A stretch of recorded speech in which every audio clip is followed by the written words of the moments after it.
ഞാൻ ഇന്ന് പരിശ്രമിക്കുന്നത് യഥാർത്ഥ ക്രിസ്തീയ വിശ്വാസം എന്താണ് എന്ന് പറയാൻ വേണ്ടിയാണ്. ക്രിസ്തീയ വിശ്വാസം എന്ന് പറയുന്ന ലോകത്തിൽ ഏറ്റവും കൂടുതൽ തെറ്റിദ്ധരിപ്പിക്കപ്പെട്ടിട്ടുള്ളൊരു വിശ്വാസവും കൂടിയാണ്. അതുകൊണ്ട് ഇത് വേണമെങ്കിൽ ഒരു നയപ്രഖ്യാപനം പോലെയോ അല്ലെങ്കിൽ സുവിശേഷം എന്താണെന്നുള്ളതിൻ്റെ ഒരു വിശദീകരണമായിട്ടൊക്കെ എടുക്കാം. കാരണം ഒത്തിരി മാറ്റങ്ങൾ വന്നിട്ടുണ്ട്. നേരത്തെ പാസ്റ്റർ പറഞ്ഞ പോലെ വളരെയധികം മാറ്റങ്ങൾ വന്ന് ഈ 2000 വർഷം കൊണ്ട് 2000 വർഷങ്ങൾക്ക് മുമ്പ് കർത്താവ് എന്താണ് പറഞ്ഞതെന്ന് അതുമായി യാതൊരു ബന്ധവുമില്ലാത്ത ഒരവസ്ഥയിലാണ് ഇന്ന് ക്രിസ്തീയ സമൂഹം പോകുന്നെന്നുള്ളത് കൊണ്ട് എന്താണ് ആ ട്രൂ ക്രിസ്ത്യാനിറ്റി, എന്താണ് വേദപുസ്തകത്തിൽ കാണുന്ന ആ ക്രിസ്തീയ വിശ്വാസം എന്ന് നിങ്ങളുടെ മുമ്പിൽ പറയുവാനാണ് ഞാൻ ആഗ്രഹിക്കുന്നത്.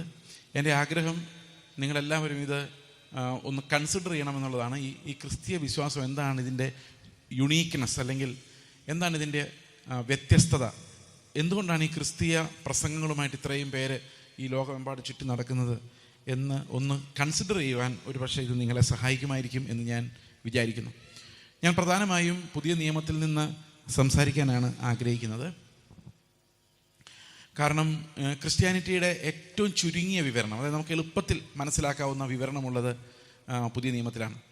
വളരെ ലളിതമായി ആർക്കും മനസ്സിലാകുന്ന രീതിയിലാണ് സുവിശേഷവും ലേഖനങ്ങളും എല്ലാം എഴുതപ്പെട്ടിരിക്കുന്നത്.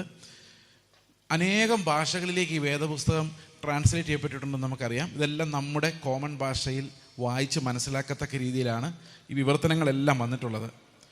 അപ്പോൾ ഈ വിവർത്തനങ്ങൾ എല്ലാം നമ്മുടെ തന്നെ ഭാഷയിൽ നമുക്ക് ലഭിക്കുന്നു എന്നുള്ളത് കൊണ്ട് ഇത് ആർക്ക് വേണമെങ്കിലും വായിച്ച് മനസ്സിലാക്കാവുന്ന പുസ്തക രൂപത്തിൽ നമുക്ക് എല്ലായിടത്തും ഇത് അവൈലബിൾ ആണ്. ഏറ്റവും കൂടുതൽ ലോകത്ത് വിറ്റഴിക്കപ്പെട്ടിട്ടുള്ളൊരു പുസ്തകമാണ് വേദപുസ്തകം. നൽകപ്പെട്ടിട്ടുള്ള വിതരണം ചെയ്യപ്പെട്ടിട്ടുള്ളൊരു പുസ്തകമാണ് വേദപുസ്തകം, ബൈബിള്. അതുകൊണ്ട് ഇത് എല്ലാവരുടെയും കയ്യിൽ അവൈലബിൾ ആണ്. ആർക്ക് വേണമെങ്കിലും ഏത് സമയത്ത് ഇത് വായിച്ച് നോക്കാവുന്നതാണ്. പബ്ലിക് ഡൊമൈനിൽ അവൈലബിൾ ആയിട്ടുള്ള വളരെ പ്രശസ്തമായ എല്ലായിടത്തും കിട്ടുന്നൊരു പുസ്തകമാണ് ബൈബിൾ. അതിൽ നിന്നാണ് നമ്മൾ സംസാരിക്കുന്നത്. പക്ഷേ പലപ്പോഴും വളരെ ലളിതമായ ഭാഷയിൽ എഴുതപ്പെട്ട കാര്യങ്ങളാണ് നമ്മളൊട്ടും മനസ്സിലാക്കാത്തത്. ഒത്തിരി കഠിനമായിട്ട് പറഞ്ഞൊക്കെ നമ്മൾ കഷ്ടപ്പെട്ട് മനസ്സിലാക്കിയെടുക്കുക. എന്നാൽ ലളിതമായി പറഞ്ഞു പോയ പല കാര്യങ്ങളും നമ്മുടെ ശ്രദ്ധയിൽ നിൽക്കുകയില്ല. അതുകൊണ്ട് ഈ ബൈബിളിൽ വളരെ ലളിതമായി പരാമർശിക്കപ്പെട്ടിട്ടുള്ള കാര്യങ്ങൾ ഞാനൊന്ന് വിവരിക്കുവാനാണ് ആഗ്രഹിക്കുന്നത്. ഈ വേദപുസ്തകത്തിൽ നിന്ന് മാത്രമേ ഞാൻ നിങ്ങളോട് സംസാരിക്കുകയുള്ളൂ. എന്താണ് ക്രിസ്തീയ വിശ്വാസമെന്ന് നിങ്ങൾ ഒരുപക്ഷെ ക്രിസ്ത്യാനികളെന്ന് ചെറുപ്പം തൊട്ടേ വിളിക്കപ്പെട്ടവരായിരിക്കാം, സഭകളിൽ പോകുന്നവരായിരിക്കാം. പക്ഷെ ശരിക്കും ക്രിസ്ത്യാനിയായോ ആണോ, എന്താണ് ക്രിസ്തീയ വിശ്വാസം എന്ന് നമുക്കൊന്ന് പരിശോധിക്കാം. ശരിക്കും പറഞ്ഞു കഴിഞ്ഞാൽ ബൈബിൾ, പുതിയ നിയമം പലപ്പോഴും മനുഷ്യരെ ഭയപ്പെടുത്തുന്ന ഒരു പുസ്തകം കൂടിയാണ്. കാരണം വളരെ ലളിതമാണ് അത് എന്ന് മാത്രമല്ല, വളരെ കഠിനവുമാണ് പുതിയ നിയമത്തിലെ ഉപദേശങ്ങൾ.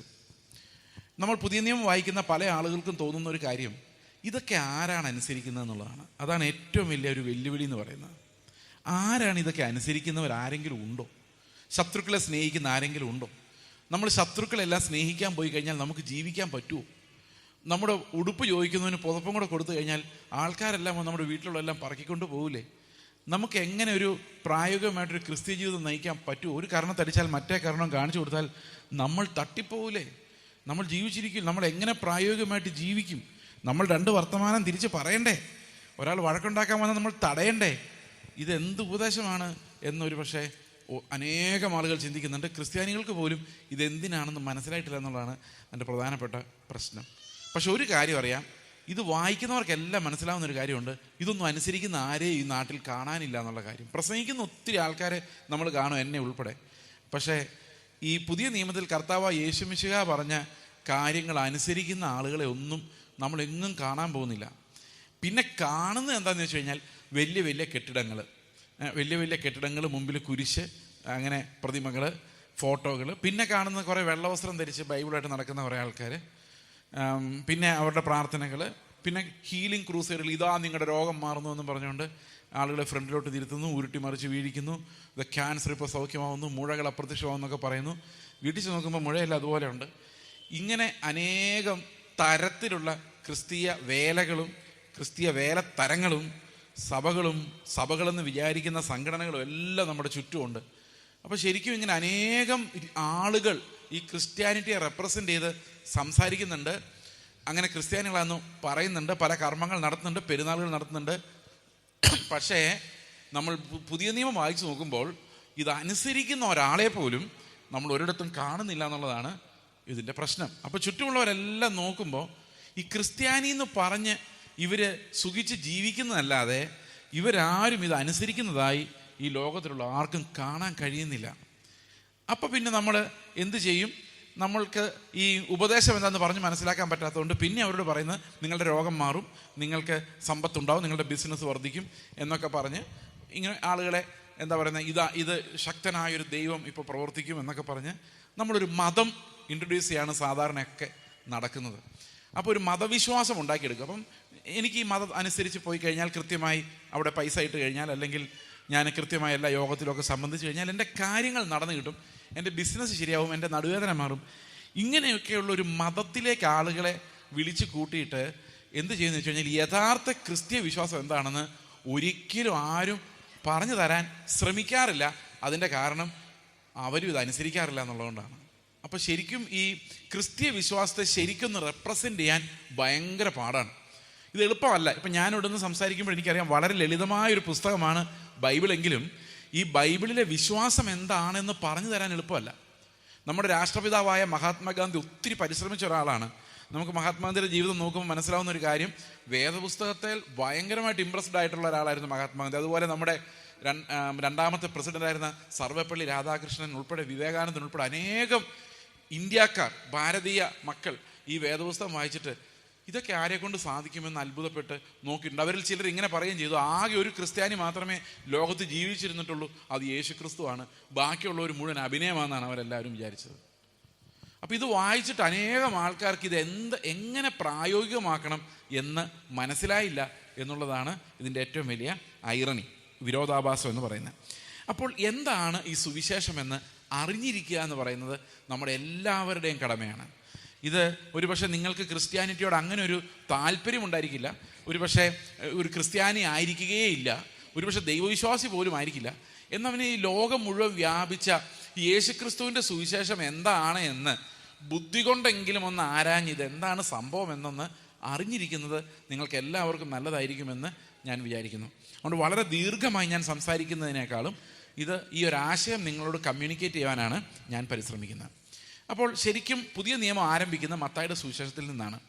മത്തായി, മർക്കോസ്, ലൂക്കോസ് എന്ന് 3 പേരാണ് ആദ്യത്തെ 3 സുവിശേഷങ്ങൾ എഴുതിയിരിക്കുന്നത്. 4ാമത് യോഹന്നാനും ഒരു സുവിശേഷം എഴുതിയിട്ടുണ്ട്. അങ്ങനെ 4 സുവിശേഷ പ്രതികളാണ് വേദപുസ്തകത്തിനകത്തുള്ളത്.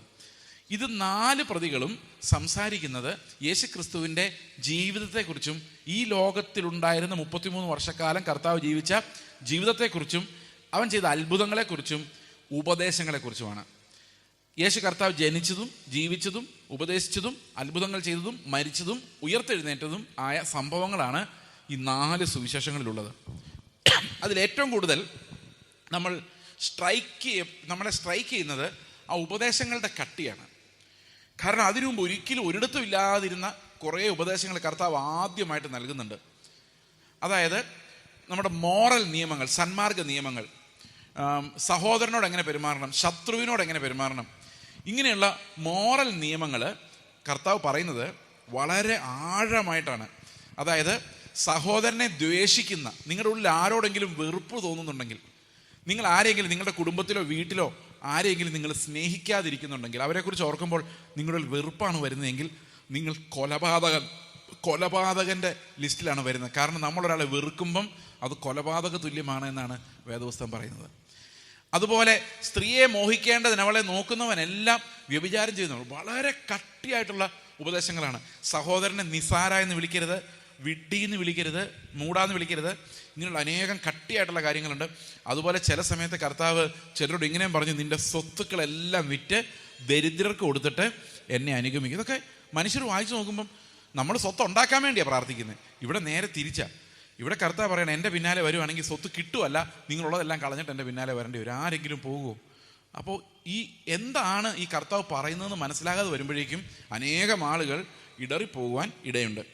അപ്പോൾ കർത്താവ് ശരിക്കും എന്താണ് സംസാരിക്കുന്നത്? എന്താണ് ഈ സുവിശേഷം? ഇത്രയും കട്ടിയുള്ള ഈ സുവിശേഷത്തിൻ്റെ ഘോഷണം എന്തിനാണ് കർത്താവ് ഇങ്ങനെയുള്ള നിയമങ്ങൾ നൽകിയത് എന്ന് നമ്മൾ ആലോചിക്കുന്നത് നല്ലതാണ്.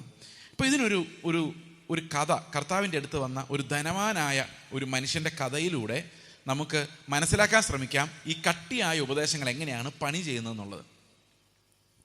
ഒരിക്കൽ ധനവാനായ ഒരു മനുഷ്യൻ യേശുവിനെ അനുഗമിക്കാൻ വേണ്ടി ചെന്നു. അപ്പോൾ കർത്താവ് അവനോട് പറഞ്ഞു, നിനക്കൊരു കുറവുണ്ട്, നീ നിനക്കുള്ളതെല്ലാം വിറ്റ് ദരിദ്രർക്ക് കൊടുത്തിട്ട് എന്നെ അനുഗമിക്കുക. ഈ നിനക്കുള്ളതെല്ലാം വിറ്റിട്ട് സഭയിലേക്ക് കൊണ്ടുവരാൻ പറയുവാണെങ്കിൽ ചിലപ്പം പുള്ളി കൊണ്ടു ചെല്ലുമായിരുന്നു. കാരണം എന്താണെന്ന് വെച്ച് കഴിഞ്ഞാൽ ഈ സഭയ്ക്കൊക്കെ പൈസ മുടക്കി കഴിഞ്ഞാൽ അതിൻ്റെ ഒരു ബഹുമാനം നമുക്ക് കിട്ടും. ഇപ്പം നിങ്ങൾ ആരെങ്കിലും സഭ പണിയാനോ അല്ലെങ്കിൽ കെട്ടിടം പണിയാനോ ഒക്കെ കുറച്ച് പൈസ കൊടുക്കുന്ന ആൾക്കാരാണെങ്കിൽ തീർച്ചയായിട്ടും നിങ്ങളുടെ പേരവിടെ എഴുതി വയ്ക്കും, ഡൊണേറ്റഡ് ബൈ.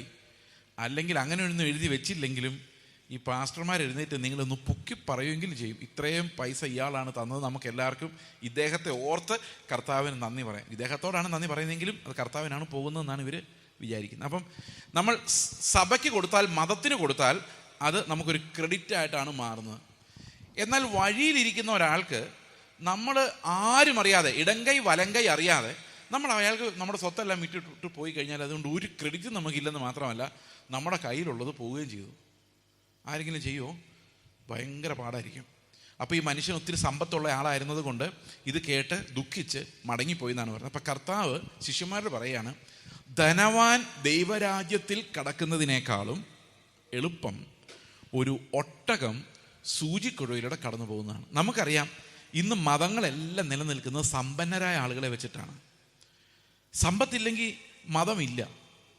സമ്പന്നരായ ആളുകളാണ് ഈ മതത്തെ താങ്ങി നിർത്തുന്നത്, ദൈവങ്ങളെ താങ്ങി നിർത്തുന്നത്. ശരിക്കും പറഞ്ഞാൽ അതെ, പാവങ്ങളെയും കൊണ്ട് ഒരു പ്രയോജനവും ഇല്ല.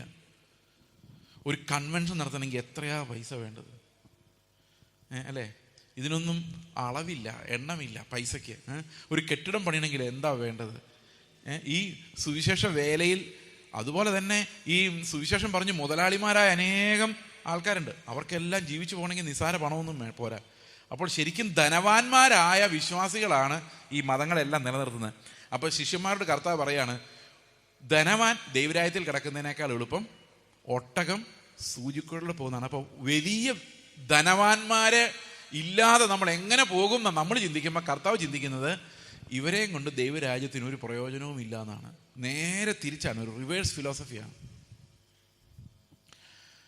അപ്പോൾ ഈ നിങ്ങളൊരു സൂചിക്കുഴയുടെ കാര്യം ഒന്ന് ആലോചിച്ച് നോക്കി. ഒരു സൂചിക്കുഴയിലൂടെ ഒട്ടകം കയറുന്ന നിങ്ങൾ എപ്പോഴും സങ്കല്പിച്ച് നോക്കിയിട്ടുണ്ടോ? ഒട്ടകം കയറുന്ന പോയിട്ട് ഒരു ഉറുമ്പ് കയറുന്ന നിങ്ങളൊന്ന് സങ്കല്പിച്ച് നോക്കി. ഒരു സൂചിക്കുഴയിലൂടെ ഒരു ഉറുമ്പോ ഒരു പാറ്റയോ ഒരു എട്ടുകാലിയോ ഏതെങ്കിലും ഒരു സാധനം, ഈ നമ്മുടെ കണ്ണിൻ്റെ ദൃഷ്ടിയിൽപ്പെടുന്ന ഏതെങ്കിലും ഒരു സാധനം ഈ സൂചിക്കുഴയിലൂടെ കിടക്കുന്ന നിങ്ങൾ കണ്ടിട്ടുണ്ടോ? ഒരു രക്ഷയുമില്ല. ഒരു ഉറുമ്പ് നോക്കിയാൽ പോലും അതിനിടയിലൂടെ ഒരു സാധാരണ സൂചിക്കുഴയ്ക്കകത്തോടെ കയറാൻ പോകുന്നില്ല. അപ്പോഴാണ് കർത്താവ് പറയുന്നത്, ധനവാൻ ദൈവരാജ്യത്തിൽ കിടക്കുന്നതിനേക്കാളും എളുപ്പം ഒരു ഒട്ടകം സൂചിക്കുഴയ്ക്കകത്തോടെ കയറി അപ്പുറത്ത് ചെല്ലുന്നതാണ്. അപ്പം ശിഷ്യന്മാർ അവിടെ ഇരുന്ന് ചോദിക്കുകയാണ്, അയ്യോ അപ്പോൾ ധനവാന്മാരൊന്നും സ്വർഗത്തിൽ പോവില്ല എന്നല്ല അവർ ചോദിച്ചത്. അവർ ചോദിച്ചത്, ഇത്രയും ചെറിയൊരു സൂചിക്കുഴയാണെങ്കിൽ ഇതിലേ കടക്കാൻ ആർക്ക് കഴിയുമെന്ന് ചോദിച്ചു. എന്ന് പറഞ്ഞാൽ ഒരുത്തനും, നമ്മളൊരു ഉറുമ്പായി മാറിയാൽ പോലും, ഒരു പുഴുവായി മാറിയാൽ പോലും, എത്ര നമ്മൾ വിട്ട് കൊടുത്താലും, നമ്മൾ എന്തു പരിശ്രമിച്ചാലും ഈ സൂചിക്കുഴയ്ക്കകത്തോടെ കയറാൻ സാധിക്കില്ല എന്ന് തന്നെയാണ് കർത്താവ് പറഞ്ഞത്. അപ്പോൾ ശിഷ്യന്മാരാകെ അമ്പരന്നവർ ഭയപ്പെട്ടു. അവർ പറഞ്ഞു, ഇത്രയും ചെറിയൊരു സൂചിക്കുഴയാണ് വെച്ചിരിക്കുന്നതെങ്കിൽ എങ്ങനെയാണ് ഏതെങ്കിലും ഒരു മനുഷ്യന് സ്വർഗത്തിൽ പോകാൻ പറ്റുന്നത്? അപ്പോൾ കർത്താവ് പറഞ്ഞു, മനുഷ്യരാൽ അത് അസാധ്യമാണ്. അതായത് ഈ പറയുന്ന കൽപ്പനകളൊക്കെ അനുസരിക്കാൻ, ഈ സ്വത്തെല്ലാം വിറ്റ് ദരിദ്രർക്ക് കൊടുത്ത് കർത്താവിൻ്റെ പിന്നാലെ പോകാൻ, ശത്രുക്കളെ സ്നേഹിക്കാൻ, നമ്മുടെ മൊബൈൽ ഫോൺ ഒരാൾ ചോദിച്ചാൽ അതിൻ്റെ ചാർജറും കൂടെ എടുത്തോ എന്ന് പറഞ്ഞ് കൊടുത്തു വിടാൻ, നമ്മുടെ വീട്ടിലൊരു കല്യാണം നടന്നാൽ വഴിയിരിക്കുന്ന കുരുടരെയും അംഗവിഹീനരെയും വയ്യാത്തവരെയും ഒക്കെ വിളിച്ച് ആഹാരം കൊടുക്കാൻ, ഇതൊന്നും മനുഷ്യർക്ക് സാധ്യമല്ല. സ്നേഹത്തോടെ ചെയ്യാൻ സാധ്യമല്ല. വേണമെങ്കിൽ ചാരിറ്റി ആയിട്ട് ചെയ്യുമായിരിക്കാം. അപ്പോൾ കർത്താവ് പറയുന്ന മറുപടി എന്താണെന്ന് വെച്ച് കഴിഞ്ഞാൽ, ഇതൊന്നും മനുഷ്യരെ കൊണ്ട് സാധിക്കില്ല എന്നാണ്. മനുഷ്യരെ കൊണ്ട് സാധിക്കില്ല.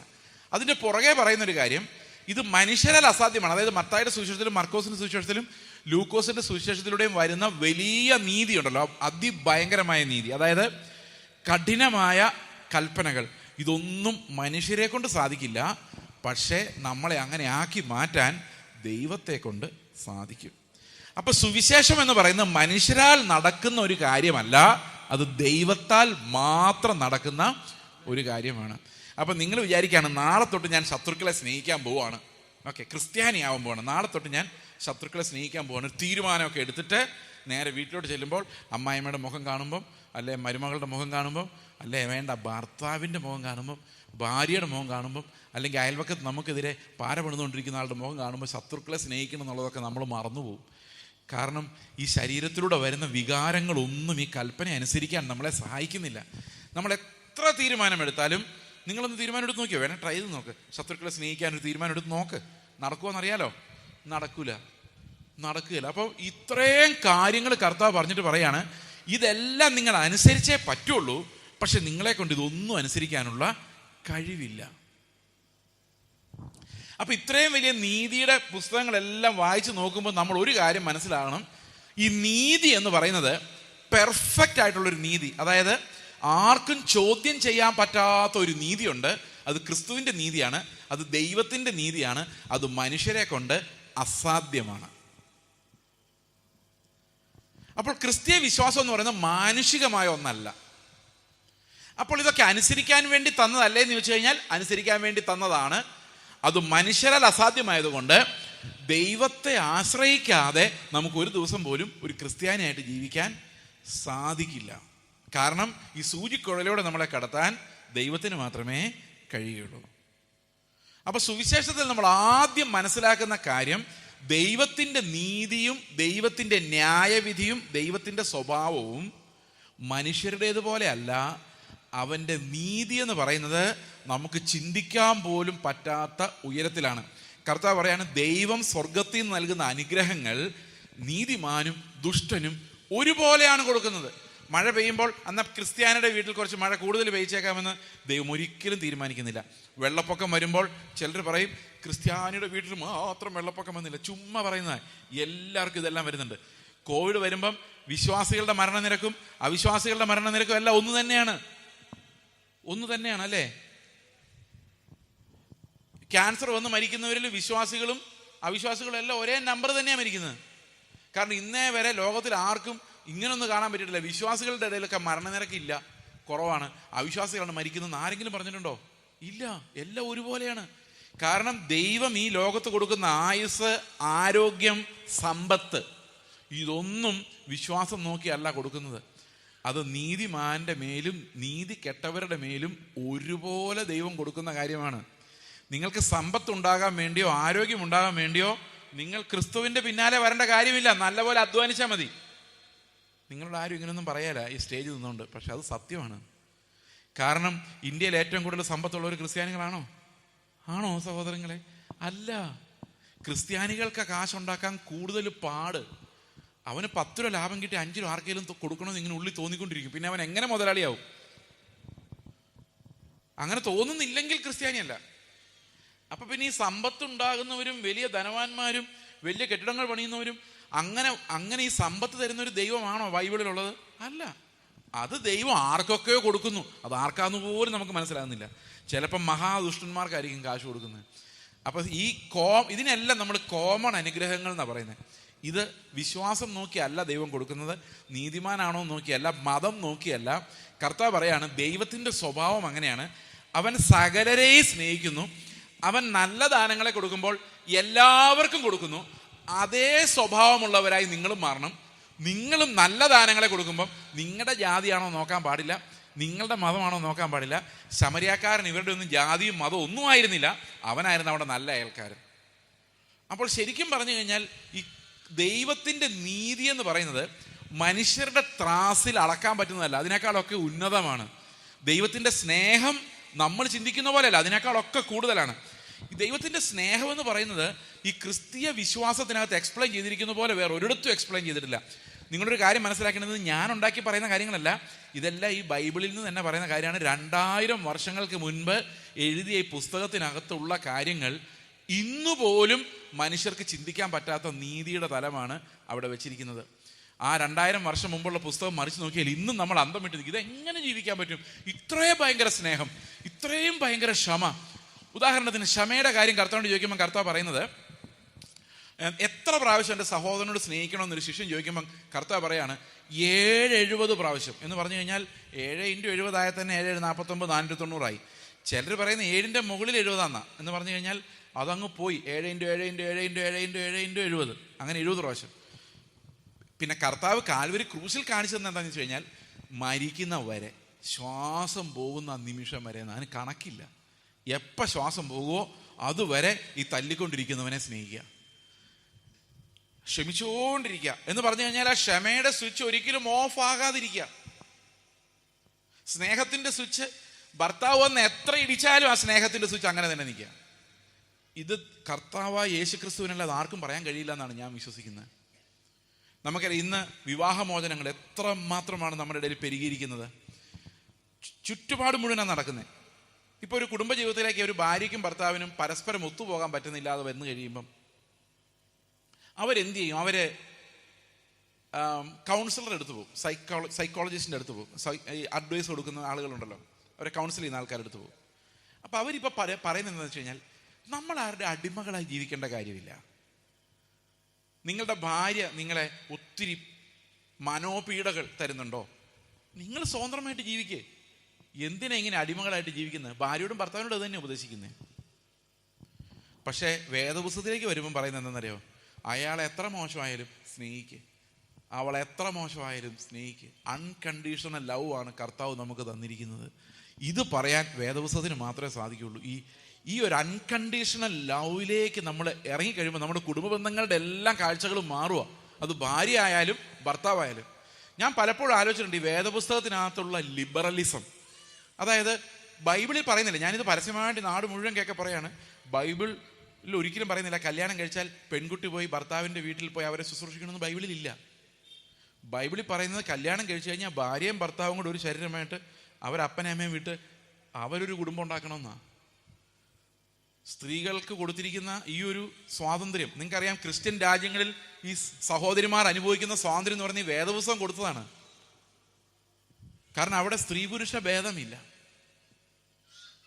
അപ്പോൾ പുതിയ നിയമത്തിന്റെ നീതി എന്ന് പറയുന്നത് മനുഷ്യർക്ക് 2000 വർഷങ്ങൾക്ക് മുമ്പ് ആലോചിക്കാൻ പോലും പറ്റാത്ത കാര്യമായിരുന്നു. ഇന്നും അത് അങ്ങനെ തന്നെയാണ്. കാരണം ഇന്നും നമ്മുടെ സമൂഹത്തിന് മനസ്സിലാക്കാൻ പറ്റാത്തത്ര ആഴത്തിലാണ് ഈ സ്നേഹത്തെയും ക്ഷമയെയും കരുണയെയും എല്ലാം കർത്താവ് നിർവചിച്ചിരിക്കുന്നത്. അപ്പൊ നമ്മൾ ശരിക്കും ട്രൂലി ക്രിസ്ത്യൻ ആണോ? Are you A real follower of Christ? നിങ്ങൾ ക്രിസ്തുവിനെ അനുഗമിക്കുന്ന ഒരാളാണോ? നിങ്ങൾ സൂചിക്കുഴലിലൂടെ കയറുന്ന ആളാണോ? നിങ്ങൾ ഏതെങ്കിലും കൽപ്പന അനുസരിക്കുന്ന ആളാണോ? നിങ്ങൾ നെഞ്ചിൽ കൈവച്ചെന്ന് പറയുകയാണെങ്കിൽ എനിക്ക് നല്ല ഉറപ്പുണ്ട് ഇത് കേട്ടുകൊണ്ടിരിക്കുന്ന ക്രിസ്ത്യാനികളെന്ന് അഭിമാനിക്കുന്ന വലിയൊരു സംഘം ആൾക്കാരും പറയും, ഞങ്ങൾ ചുമ്മാ ക്രിസ്തു മതത്തിൽ പോകുന്നുള്ളതേ ഉള്ളൂ, ഞങ്ങൾ ചുമ്മാ പെന്തക്കോസ്ത് പള്ളിയിൽ പോയി ഡ്രം അടിക്കുന്നുള്ളതേ ഉള്ളൂ, ഞങ്ങളുടെ ഉള്ളിലൊന്നും ക്രിസ്തുവിൻ്റെ ഒരു കാര്യവും ഇല്ലെന്ന് പറയേണ്ടി വരും. കാരണം അതുപോലെയാണ് ഇന്ന് ഈ യേശു ക്രിസ്തു തികച്ചും പുറത്താക്കപ്പെട്ട ഒരവസ്ഥയിലാണ്. ആ ഉപദേശങ്ങൾക്ക് യാതൊരു പ്രസക്തിയും ഇല്ലാത്ത ഒരു അവസ്ഥയിലാണ്. അപ്പം നമ്മളൊരു കാര്യം ഇങ്ങനെ ചോദിക്കണം. എന്താ ചോദിക്കേണ്ടത്?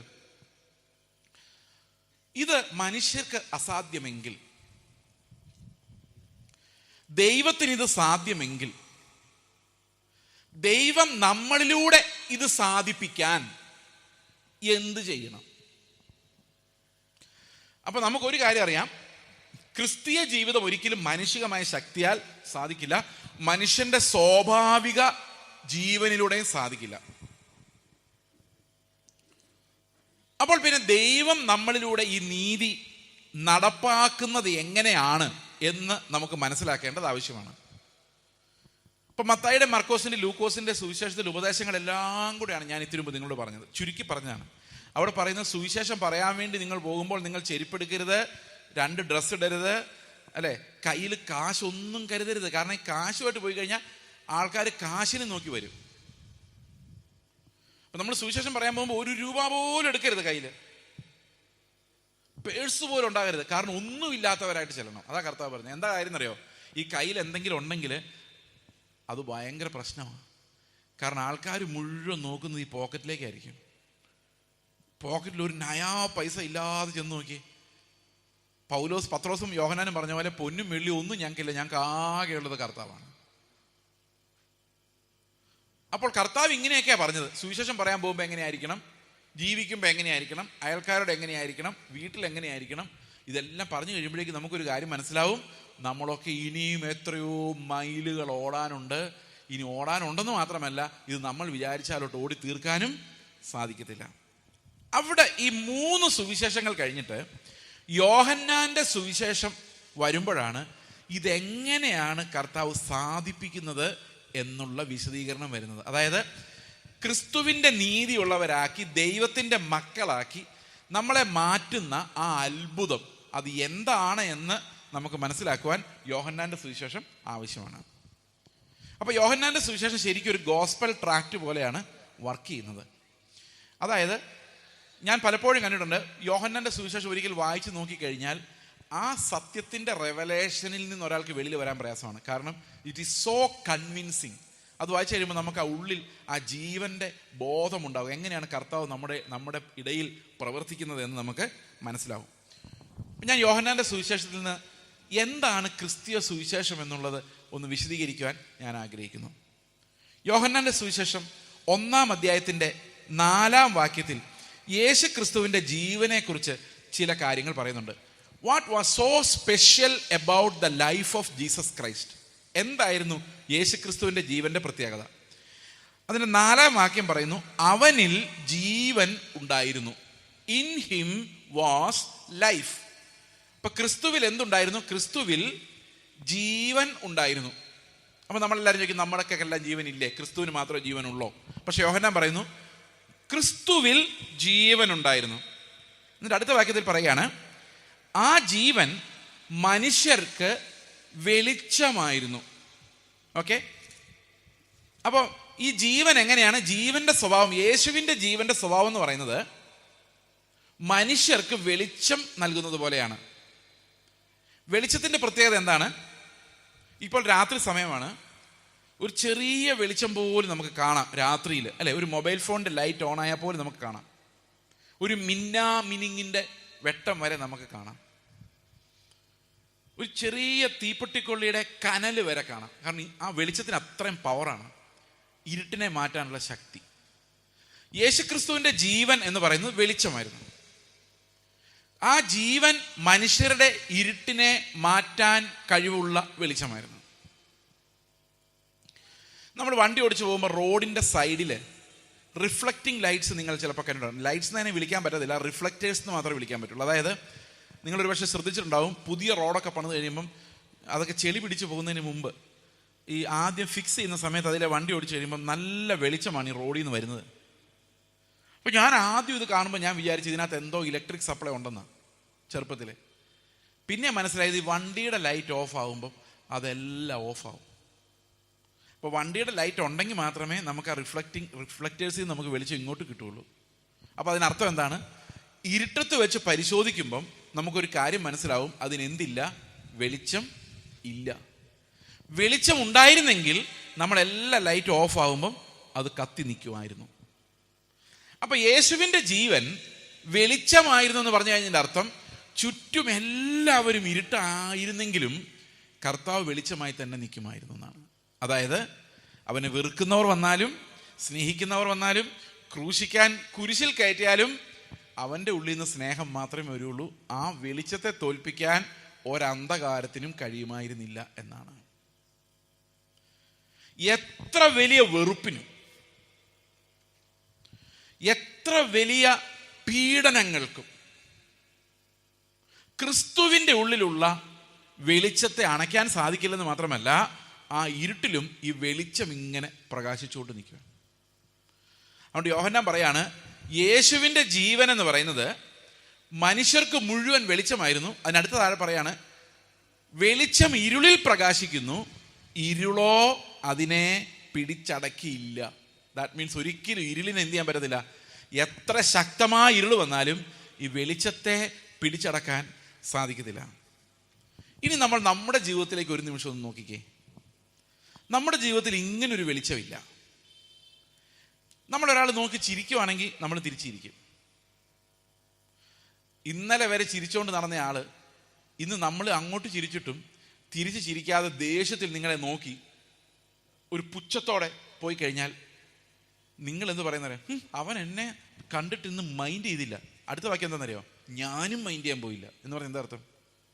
അവിടെ നിരിട്ട് വന്നപ്പം എനിക്കെന്ത് സംഭവിച്ചു? ഞാനും അങ്ങ് ഓഫ് ചെയ്തു. വീട്ടിൽ ചെന്ന് കയറിയപ്പോൾ ഭാര്യ മിണ്ടുന്നില്ല. ഞാൻ വിചാരിച്ചു ഞാനും മിണ്ടുന്നില്ല. അവൾ ഇരുട്ടാണെങ്കിൽ ഞാൻ അതിനേക്കാളും വലിയ ഇരുട്ടാ. വെളിച്ചം എവിടെ? വെളിച്ചമില്ല. എന്നെ വന്ദനം ചെയ്യുന്നവരെ മാത്രം ഞാൻ വന്ദനം ചെയ്യുന്നുണ്ടെങ്കിൽ ഞാൻ അർത്ഥം എന്താ? വന്ദനം ഇങ്ങോട്ട് വരുമ്പം വന്ദനം അങ്ങോട്ടും പോകും. അപ്പം നമ്മൾ റിഫ്ലക്റ്റേഴ്സ് ആണോ ലൈറ്റ് ആണോ? നമ്മൾ വെറും റിഫ്ലക്റ്റേഴ്സാണ്. നമ്മുടെ ഉള്ളിൽ ജീവനില്ല. നമുക്ക് പ്രാണനുണ്ട്, നമുക്ക് എക്സിസ്റ്റൻസ് ഉണ്ട്. പക്ഷെ യേശുവിനുണ്ടായിരുന്ന ആ വെളിച്ചമാകുന്ന ജീവൻ നമുക്കില്ല.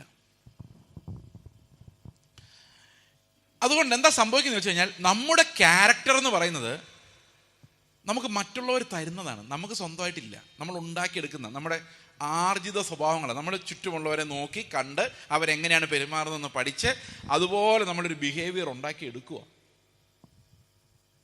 പറ്റിക്കുന്നവരുടെ അടുത്ത് നമ്മൾ അതിനേക്കാളും ബുദ്ധിയുള്ളവർ. 5 രൂപ നമ്മുടെ കയ്യിൽ നിന്ന് അടിച്ചു മാറ്റാൻ ശ്രമിച്ചാൽ 15 രൂപ എൻ്റെ അടിച്ചു മാറ്റുന്നവനാണ് മിടുക്കൻ.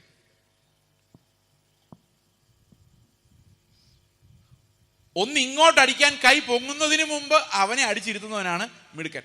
അപ്പോൾ നിങ്ങൾ ചോദിക്കും, അപ്പോൾ ഇന്ത്യക്ക് ഇത്രയേ ശത്രുക്കളില്ല, ഇവരെല്ലാം കൂടെ ആക്രമിക്കാൻ വന്നു കഴിയുമ്പം ഇന്ത്യക്കാരൻ എന്നാൽ പിന്നെ ഞങ്ങളുടെ രാജ്യങ്ങളെല്ലാം എടുത്തോന്ന് പറഞ്ഞുകൊണ്ട് നിൽക്കാൻ പറ്റുമോ? തിരിച്ചു പൊട്ടിക്കണ്ടേ? ഇല്ലേ, വേണ്ടേ? തിരിച്ചു പൊട്ടിച്ചേ പറ്റുള്ളൂ. അപ്പോൾ ഇന്ത്യ മഹാരാജ്യത്തിന് അതിൻ്റെ ശത്രുക്കൾക്കെതിരെ നിന്നേ പറ്റുള്ളൂ. അതുകൊണ്ടാണ് ക്രിസ്ത്യാനിക്ക് ഒരിക്കലും ഐഹിക രാജ്യം ഇല്ലാത്തത്. യേശുക്രിസ്തുവിൻ്റെ രാജ്യം ഒരിക്കലും ഐഹികമാകാത്തതിൻ്റെ കാരണം, നമുക്ക് പോയി നമ്മുടെ രാജ്യം സ്ഥാപിക്കാൻ വേണ്ടി യുദ്ധം ചെയ്യാൻ പറ്റത്തില്ല. കാരണം അങ്ങനെ ഒരു രാജ്യം ഇല്ല. എന്നാൽ ഇന്ത്യ മഹാരാജ്യത്തിന് എന്ത് ചെയ്തേ പറ്റുള്ളൂ? അതിന് ശത്രുക്കളെ ഓടിച്ചേ പറ്റുള്ളൂ. മനസ്സിലാവുന്നുണ്ടോ? അപ്പം ശത്രുക്കളെ ഓടിക്കുന്ന ഒരു രാജ്യം കർത്താവ് ഉണ്ടാക്കിയില്ല. കർത്താവ് ഉണ്ടാക്കിയത് ഐഹികമായ രാജ്യം. അപ്പം നമ്മൾ ഇന്ത്യക്കാരനാണ്, പട്ടാളക്കാരനാണെങ്കിൽ നമ്മളും പോയി തോക്കുമായിട്ട് ചെല്ലും. പക്ഷേ അത് ഇന്ത്യ മഹാരാജ്യമാണ്, അതൊരു ഐഹിക രാജ്യമാണ്, അത് നമ്മുടെ രാജ്യമാണ്, ഈ ദേശമാണ്. ഓക്കെ. പക്ഷെ ക്രിസ്തുവിൻ്റെ രാജ്യം അങ്ങനെയല്ല. അതിന് ദേശമോ ബൗണ്ടറി ഒന്നുമില്ല. അത് ആത്മാവിനാൽ സംഭവിക്കുന്ന ഒരു കാര്യമാണ്. ഈ ആത്മാവിനാൽ അകത്ത് ഉണ്ടാകുന്ന ഒരാധിപത്യമാണ് ദൈവത്തിൻ്റെ രാജ്യം എന്ന് പറയുന്നത്. ഓക്കെ. അതിന് ആയുധങ്ങളില്ല, നമുക്കെതിരെ വരുന്നവനെതിരെ നമുക്ക് റെസിസ്റ്റൻസ് ഇല്ല. അപ്പം നിങ്ങൾ വിചാരിക്കും, എന്ത് കഴിവില്ലാത്തവന്മാരെ പൊട്ടിക്കണ്ടേ തിരിച്ച്. കർത്താവ് പറയും, നാട്ടുകാരൊക്കെ അങ്ങനെ പറയും, പക്ഷേ ലൈറ്റ് ഓൺ ചെയ്യാൻ പാടില്ല, ഓഫ് ചെയ്യാൻ പാടില്ല. എന്ത് ലൈറ്റാ? സ്നേഹം എന്ന ലൈറ്റ് ആരുടെയും മുമ്പിൽ ഓഫ് ചെയ്യരുത്. അവർക്ക് ഇന്ന് മനസ്സിലായില്ലെങ്കിലും നാളെ ഒരു ദിവസം അത് മനസ്സിലായിക്കോളും. ഓക്കെ. അപ്പോൾ ഈ ലൈഫിനെ കുറിച്ച് നമുക്ക് മത്തായിയുടെ, മർക്കോസിൻ്റെ, ലൂക്കോസിൻ്റെ സുവിശേഷങ്ങൾ വായിക്കുമ്പോൾ ഈ ഒരു ജീവനെക്കുറിച്ചുള്ള 1-2 പരാമർശങ്ങളുണ്ട്. ഒരു ചെറിയ കഥ ഞാൻ നിങ്ങളോട് പറയാം. ഒരു ദിവസം കർത്താവ് യേശുക്രിസ്തു യെരുശലേമിലേക്ക് പോകുന്ന വഴിയിൽ അവന് വിശന്നു. കർത്താവ് ചെയ്ത കാര്യങ്ങൾ ഒരു ഇത്തിരി ക്രൂരമായ കാര്യമെന്ന് എനിക്ക് തോന്നിയ ഒരൊറ്റ കാര്യമുള്ളൂ. ഈ ക്രൂരമായൊരു കാര്യം എന്ന് എനിക്ക് തോന്നിയൊരു കാര്യം ഇതാണ്. വിശന്നപ്പോൾ വഴിയിൽ ഒരു അത്തിമരം നിൽപ്പുണ്ടായിരുന്നു. അപ്പോൾ അത്തിമരത്തിൻ്റെ അടുത്ത് നിന്ന് പഴം നോക്കിയപ്പം പഴമില്ല, ഇല മാത്രമേ ഉള്ളൂ. അപ്പോൾ കർത്താവ് പറഞ്ഞു, ഇനി മേലാൽ നീ ആർക്കും പഴം കൊടുക്കാതെ പോകട്ടെ, ഫലം കൊടുക്കാതെ പോകട്ടെ എന്ന് പറഞ്ഞ് അതിനെ ശപിച്ചു. അത്തിമരം ഉണങ്ങിപ്പോയി. അതിൻ്റെ താഴെ എഴുതിയിട്ടുണ്ട്, അത് അത്തിപ്പഴത്തിൻ്റെ കാലമല്ലായിരുന്നു. എന്നെ ബൈബിളിൽ വേദനിപ്പിച്ചിട്ടുള്ള ഒരു വാക്യം അതാണ്. ഞാൻ ചെറുപ്പത്തിൽ വായിക്കുമ്പോൾ എല്ലാം ആലോചിക്കുക, എന്നാൽ ആ പാവ അത്തിമരം എന്തുമാത്രം വിഷമിച്ച് കാണും. നമ്മൾ സീസൺ അല്ലാത്ത സമയത്ത് നിന്ന് ഒരു പ്ലാവിൻ്റെ അടുത്ത് നിന്നിട്ട് ഒരു ചക്കപ്പഴം വേണമല്ലോ എന്ന് പറയുമ്പം പ്ലാവ് പറയും, മാർച്ചിൽ വാ എന്ന് പറഞ്ഞ് ഇനി മേലാ നീ ആർക്കും ചക്കപ്പഴം കൊടുക്കാതെ പോകട്ടെ എന്ന് പറഞ്ഞ് അതിനെ നമ്മൾ മുറിച്ച് കളഞ്ഞാൽ അതൊരുമാതിരി ഒരു സുഖമില്ലാത്ത പരിപാടിയാണ്. പക്ഷെ കർത്താവ് എന്തിനാ അങ്ങനെ അത്തിമരത്തോട് പറഞ്ഞു എന്നുള്ള കാര്യം ഞാൻ ഒത്തിരി കാലം ആലോചിച്ചു. എന്തിനാണ് അങ്ങനെ പറഞ്ഞത്? പിന്നെ ഒരു ദിവസം എനിക്ക് പെട്ടെന്നത് മനസ്സിലായി. കാരണം കർത്താവ് ഫലം അന്വേഷിക്കുന്നത് സീസണിലല്ല ഒരിക്കലും. നമ്മുടെ കാര്യം പറഞ്ഞാൽ അങ്ങനെ. ഇപ്പം എന്നോട് കർത്താവ് ഫലം ചോദിക്കില്ല, കാരണം ഇപ്പം സീസണാണ്, ഞാൻ പ്രസംഗിച്ചുകൊണ്ടിരിക്കുക. എന്നോട് എപ്പോഴാണ് ചോദിക്കുന്നതെന്ന് വെച്ച് കഴിഞ്ഞാൽ, എൻ്റെ ഏതെങ്കിലും ശത്രുവിന് മുമ്പ് ഞാൻ ചെല്ലും, അല്ലെങ്കിൽ എന്നെ ഇഷ്ടമില്ലാത്ത ഒരാളുടെ മുമ്പ് ഞാൻ ചെല്ലുമ്പോൾ, അല്ലെങ്കിൽ എൻ്റെ പിള്ളേരോട് വഴക്കുണ്ടാക്കുമ്പം, അല്ലെങ്കിൽ എന്തെങ്കിലും എനിക്ക് ഇഷ്ടമില്ലാത്ത ഒരു സംസാരത്തിന് നടുവിലോ ആളുകളിലോ ഞാൻ ആകുമ്പോൾ കർത്താവിനോട് ചോദിക്കും, എന്തിയാടാ നിൻ്റെ ഫലം? അപ്പം ഞാൻ പറയും, ഇപ്പം സീസണല്ല, ഇവന്മാരൊന്നും പോട്ടെ, എൻ്റെ ഒറിജിനൽ ഫലം ഞാൻ കാണിച്ചു തരാം. അപ്പോൾ കർത്താവ് പറയും, ഇങ്ങനത്തെ ഫലം കൊണ്ട് പരിപാടി നടക്കുകയില്ല, നീ ആർക്കും ഫലം കൊടുക്കണ്ട, എവിടെയെങ്കിലും അടങ്ങിയിരുന്നാൽ മതി എന്ന് പറഞ്ഞാൽ അതിൻ്റെ അർത്ഥം എല്ലാ സീസണിലും കൊടുക്കുന്ന ഫലമാണ് ക്രിസ്ത്യ ജീവിതം എന്ന് പറയുന്നത്.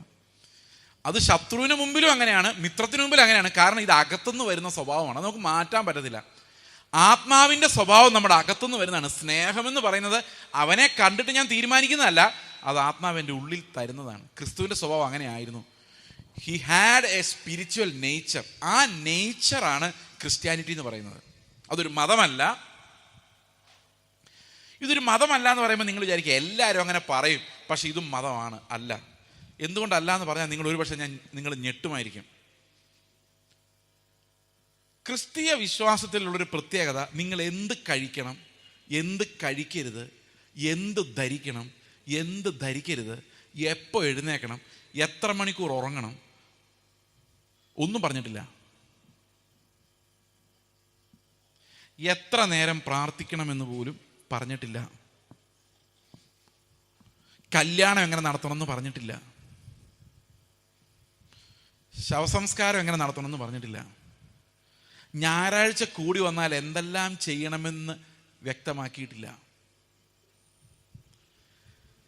ശരിക്കും പറഞ്ഞാൽ മതപരമായ വസ്ത്രധാരണമോ ആഹാര രീതിയോ ജീവിത രീതിയോ എഴുന്നേക്കലോ കിടക്കലോ ഒന്നും പറഞ്ഞിട്ടില്ല. ആകെ പറഞ്ഞിരിക്കുന്നത് പരിവർത്തനം സംഭവിച്ച ജീവിതങ്ങളെക്കുറിച്ച് മാത്രമാണ്. അതുകൊണ്ടാണ് ഇത് മതമല്ല എന്ന് പറയുന്നത്. It's about A new life, A new nature. ക്രിസ്തുവിലുള്ള ഒരു പുതിയ പ്രകൃതത്തെക്കുറിച്ചാണ്. അതായത് യേശുവിൻ്റെ സ്വഭാവമുള്ളവരായി നമ്മൾ മാറുന്നതിനെക്കുറിച്ച് മാത്രമാണ് പുതിയ നിയമം പറയുന്നത്. അങ്ങനെ മാറിയവരുടെ കൂട്ടമാണ് സഭ. അപ്പോൾ യോഹന്നാന്റെ സുവിശേഷത്തിൽ പറയുന്നത് ജീവൻ ക്രിസ്തുവിനുണ്ട് എന്ന് പറയുമ്പോൾ നമ്മൾ മനസ്സിലാക്കേണ്ട ഒരു കാര്യം, ഇരുട്ടിൽ പ്രകാശിക്കുന്ന ജീവൻ, എപ്പോഴും ഓണായിരിക്കുന്ന സ്വിച്ച്, ഓക്കെ, നീതിമാന്റെ മേലും നീതി കെട്ടവന്റെ മേലും ഒരുപോലെ മഴയെ പെയ്യുകയും സൂര്യനെ ഉദിപ്പിക്കുകയും ചെയ്യുന്ന ദൈവത്തിൻ്റെ കൺസിസ്റ്റന്റ് ആയിട്ടുള്ള സ്വഭാവം. കൂടുതൽ പൈസ ഇട്ടാൽ നിനക്ക് ഞാൻ ബിസിനസ്സിൽ കൂടുതൽ അഭിവൃദ്ധി തരാം എന്ന് പറയാത്ത ദൈവം. അതിനൊരു കഥയും കൂടെ ഞാൻ പറയാം, ബൈബിളിലുള്ള കഥയാണ്. പത്രോസും ശിഷ്യന്മാരും ആദ്യം കർത്താവ് വിളിക്കുമ്പോൾ അവർ മീൻപിടുത്തക്കാരായിരുന്നു. ലൂക്കോസിന്റെ 5 നമ്മൾ കാണുന്നത് അവർ മീൻ പിടിക്കാൻ വേണ്ടി രാത്രി മുഴുവൻ കഷ്ടപ്പെട്ട ഒരു ദിവസം.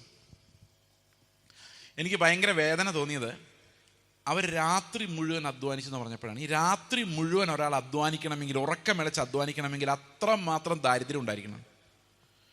ഒരു 2 മണിയാകുമ്പോഴും 3 മണിയാകുമ്പോഴും 4 മണിയാകുമ്പോഴും ഒന്നും ഉറങ്ങാൻ പോകാതെ രാത്രി മുഴുവൻ അവർ അധ്വാനിക്കണമെങ്കിൽ അവർക്ക് അത്ര ദാരിദ്ര്യം ആ വീട്ടിലുണ്ടായിരുന്നിരിക്കണം. അങ്ങനെ നേരം വെളുക്കുന്നത് വരെയും അവരാ ഗന്നസരെ തടാകത്തിൽ, ഗലീല കടലിൽ ഇവര് വല വീശിക്കൊണ്ടേയിരുന്നു.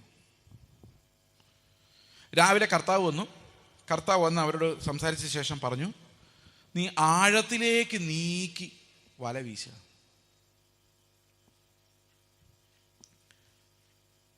അപ്പോൾ നമുക്കറിയാം പത്രോസ് ആഴത്തിലേക്ക് നീക്കി വല വീശ. അപ്പം കർത്താവ് എവിടെയായിരുന്നു? കർത്താവ് ഈ പത്രോസിന്റെ പടകിലായിരുന്നു. അപ്പൊ പത്രോസ് ആഴത്തിലേക്ക് വല വീശി കഴിഞ്ഞപ്പോഴേക്കും ഈ വലയ്ക്കകത്ത് പെരുത്ത മീൻകൂട്ടം അകപ്പെട്ടു. ഭയങ്കര കൊയ്ത്ത്, സൂപ്പർ ബിസിനസ്. കാരണം അന്ന് വരെ ഉണ്ടായിരുന്ന ഒരു ബിസിനസ് അല്ല അന്ന് ഇനി നടക്കാൻ പോകുന്നത്. കാരണം എന്താ? കർത്താവ് പടകിലുണ്ടായിരുന്നു.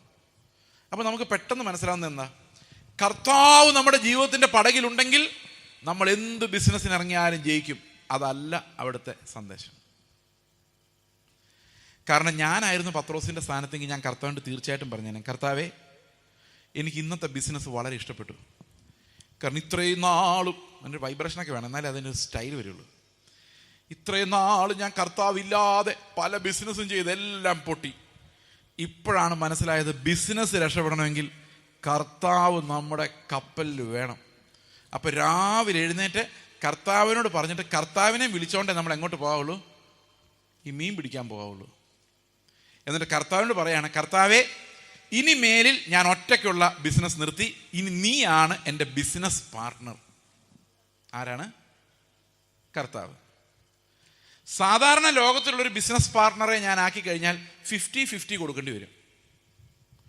പക്ഷെ കർത്താവിന് വെറും 10% കൊടുത്താൽ മതി, നമ്മുടെ പാർട്ട്ണറായിട്ട് വർക്ക് ചെയ്തോളൂ. അപ്പോൾ ഏതാ ലാഭം?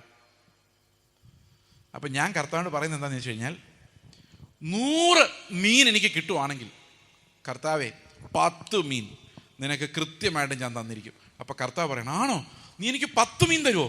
എന്നാൽ ഞാൻ ഇന്ന് നിൻ്റെ കൂടെ മീൻ പിടിക്കാൻ വരുമോ? ഇതെന്തോ ഒരു മിസ്റ്റേക്ക് ഇല്ലേ ഞാൻ പറഞ്ഞതിനകത്ത്? അങ്ങനെ കർത്താവിനെ കുറിച്ച് സങ്കല്പിക്കാൻ പറ്റുമോ? ഈ 10 മീൻ മേടിച്ചിട്ട് ബിസിനസ് നന്നാക്കി കൊടുക്കുന്ന ദൈവം. സഹോദരങ്ങൾ, ഇന്ന് വെളിയിൽ നിങ്ങൾ കേൾക്കുന്ന മിക്കവാറും എല്ലാം ഇതാണ്. നിങ്ങൾ നിങ്ങളുടെ 10% ഇട്, കർത്താവ് നിങ്ങളുടെ ബിസിനസ് അഭിവൃദ്ധിപ്പെടുത്താൻ പോകുന്നു. അങ്ങനൊരു സുവിശേഷം ഇല്ല. ഈ മീനെല്ലാം കൂടെ കിട്ടിയപ്പം പത്രോസ് എന്താ ചെയ്തേ? അതാരും പറയല്ല. എന്താ ചെയ്തെന്നറിയോ? കർത്താവിന് പറഞ്ഞു, കർത്താവ് ഇനി മേലാൽ ഈ വഴിക്ക് വരരുത്. നമ്മളെന്നാ പറഞ്ഞേ? നീ വഴിക്കല്ലാതെ വേറെ ഒരു വഴിക്കും പോകരുത്, ആരുടെയും പടകിലും കയറരുത്, എൻ്റെ പടകിൽ തന്നെ കയറണം. കാരണം നിന്നെ എനിക്ക് വേണം എൻ്റെ ബിസിനസ് രക്ഷപ്പെടുത്താൻ. അപ്പൊ കർത്താവ് ആരാ? നമ്മുടെ ബിസിനസ് രക്ഷപ്പെടുത്താൻ വേണ്ടി കൂലിക്ക് വർക്ക് ചെയ്യുന്ന ഒരു അഡ്വൈസർ. എവിടെ വല വീശണം? പക്ഷെ പത്രോസ് പറഞ്ഞെന്താണെന്നറിയോ? പത്രോസ് പറഞ്ഞത്, അയ്യോ എന്നെ വിട്ടുപോ, എൻ്റെ അടുത്ത് നീ വരരുത്, ഞാൻ പാപിയായ ഒരു മനുഷ്യൻ. ഈ കർത്താവിനെ ശരിക്ക് അനുഭവിച്ചിട്ടുള്ളവർക്ക് ആദ്യം മനസ്സിലാവുന്ന ഒരു കാര്യം, അയ്യോ എൻ്റെ തലവേദനയാണേ എന്നെ മാറ്റിത്തരണം, അങ്ങനെയല്ല തോന്നുന്നത്. ഞാൻ പാപിയായൊരു മനുഷ്യൻ എന്നാണ് തോന്നുന്നത്. കാരണം നിങ്ങൾ ഇത്രയും നേരം ഞാൻ മത്തായിയുടെ, മർക്കോസിൻ്റെ, ലൂക്കോസിൻ്റെ സുവിശേഷം വായിച്ചപ്പോൾ യേശുവിൻ്റെ ജീവനെക്കുറിച്ചും നീതിയെക്കുറിച്ചും പറഞ്ഞപ്പോൾ നമുക്ക് എല്ലാവർക്കും ഒരു കാര്യം മനസ്സിലായില്ലേ? നമ്മളെല്ലാം പോക്കാന്ന്. ഞാൻ എൻ്റെ അയൽവക്കക്കാരനായിട്ട് കമ്പയർ ചെയ്യുമ്പോൾ ഞാൻ മിടുക്കനാ. എന്നെപ്പോലെ നല്ലവൻ ആരുള്ളൂ? എൻ്റെ സഹോദരങ്ങളെ വെച്ച് കമ്പയർ ചെയ്യുമ്പം, എൻ്റെ സഭയിലിരിക്കുന്നവരെ വെച്ച് കമ്പയർ ചെയ്യുമ്പം ഞാൻ ഭയങ്കര മിടുക്കനാ. പക്ഷെ കർത്താവ് പറഞ്ഞു, അതുകൊണ്ടൊന്നും പരിപാടി നടക്കില്ല, ഈ സ്വിച്ച് ഓഫ് ആകാത്ത നീതിയാണ്. ഇത് മനസ്സിലാവുമ്പോഴാണ് എനിക്ക് പിടികിടുന്നത് ഞാൻ പോക്കാം. അപ്പം എൻ്റെ ഏറ്റവും വലിയ പ്രശ്നം എന്ന് പറയുന്നത് എനിക്ക് മീനില്ലെന്നുള്ളതല്ല, എനിക്ക് രോഗമുണ്ടെന്നുള്ളതല്ല, ഞാൻ പാപിയാണ് എന്നുള്ളതാണ്. വേറൊരു ഭാഷയെ പറഞ്ഞാൽ, എനിക്ക് ദൈവിക ജീവനില്ല, എനിക്ക് സൂചിക്കുഴലിലൂടെ കിടക്കാൻ സാധിക്കില്ല, എനിക്ക് കർത്താവിൻ്റെ ഒരു കൽപ്പനയും അനുസരിക്കാനുള്ള കഴിവില്ല, ഞാൻ എല്ലാ കൽപ്പനയും ലംഘിക്കുന്ന ഒരു പാപിയാണെന്നുള്ള ബോധമാണ് ഈ ദൈവത്തെ കാണുമ്പം, ദൈവത്തെ അറിയുമ്പം, ദൈവത്തെക്കുറിച്ച് കേൾക്കുമ്പം, ദൈവത്തിൻ്റെ പ്രസൻസ് അനുഭവിക്കുമ്പോൾ നമ്മുടെ ഉള്ളിലേക്ക് ആദ്യം വരേണ്ടത്.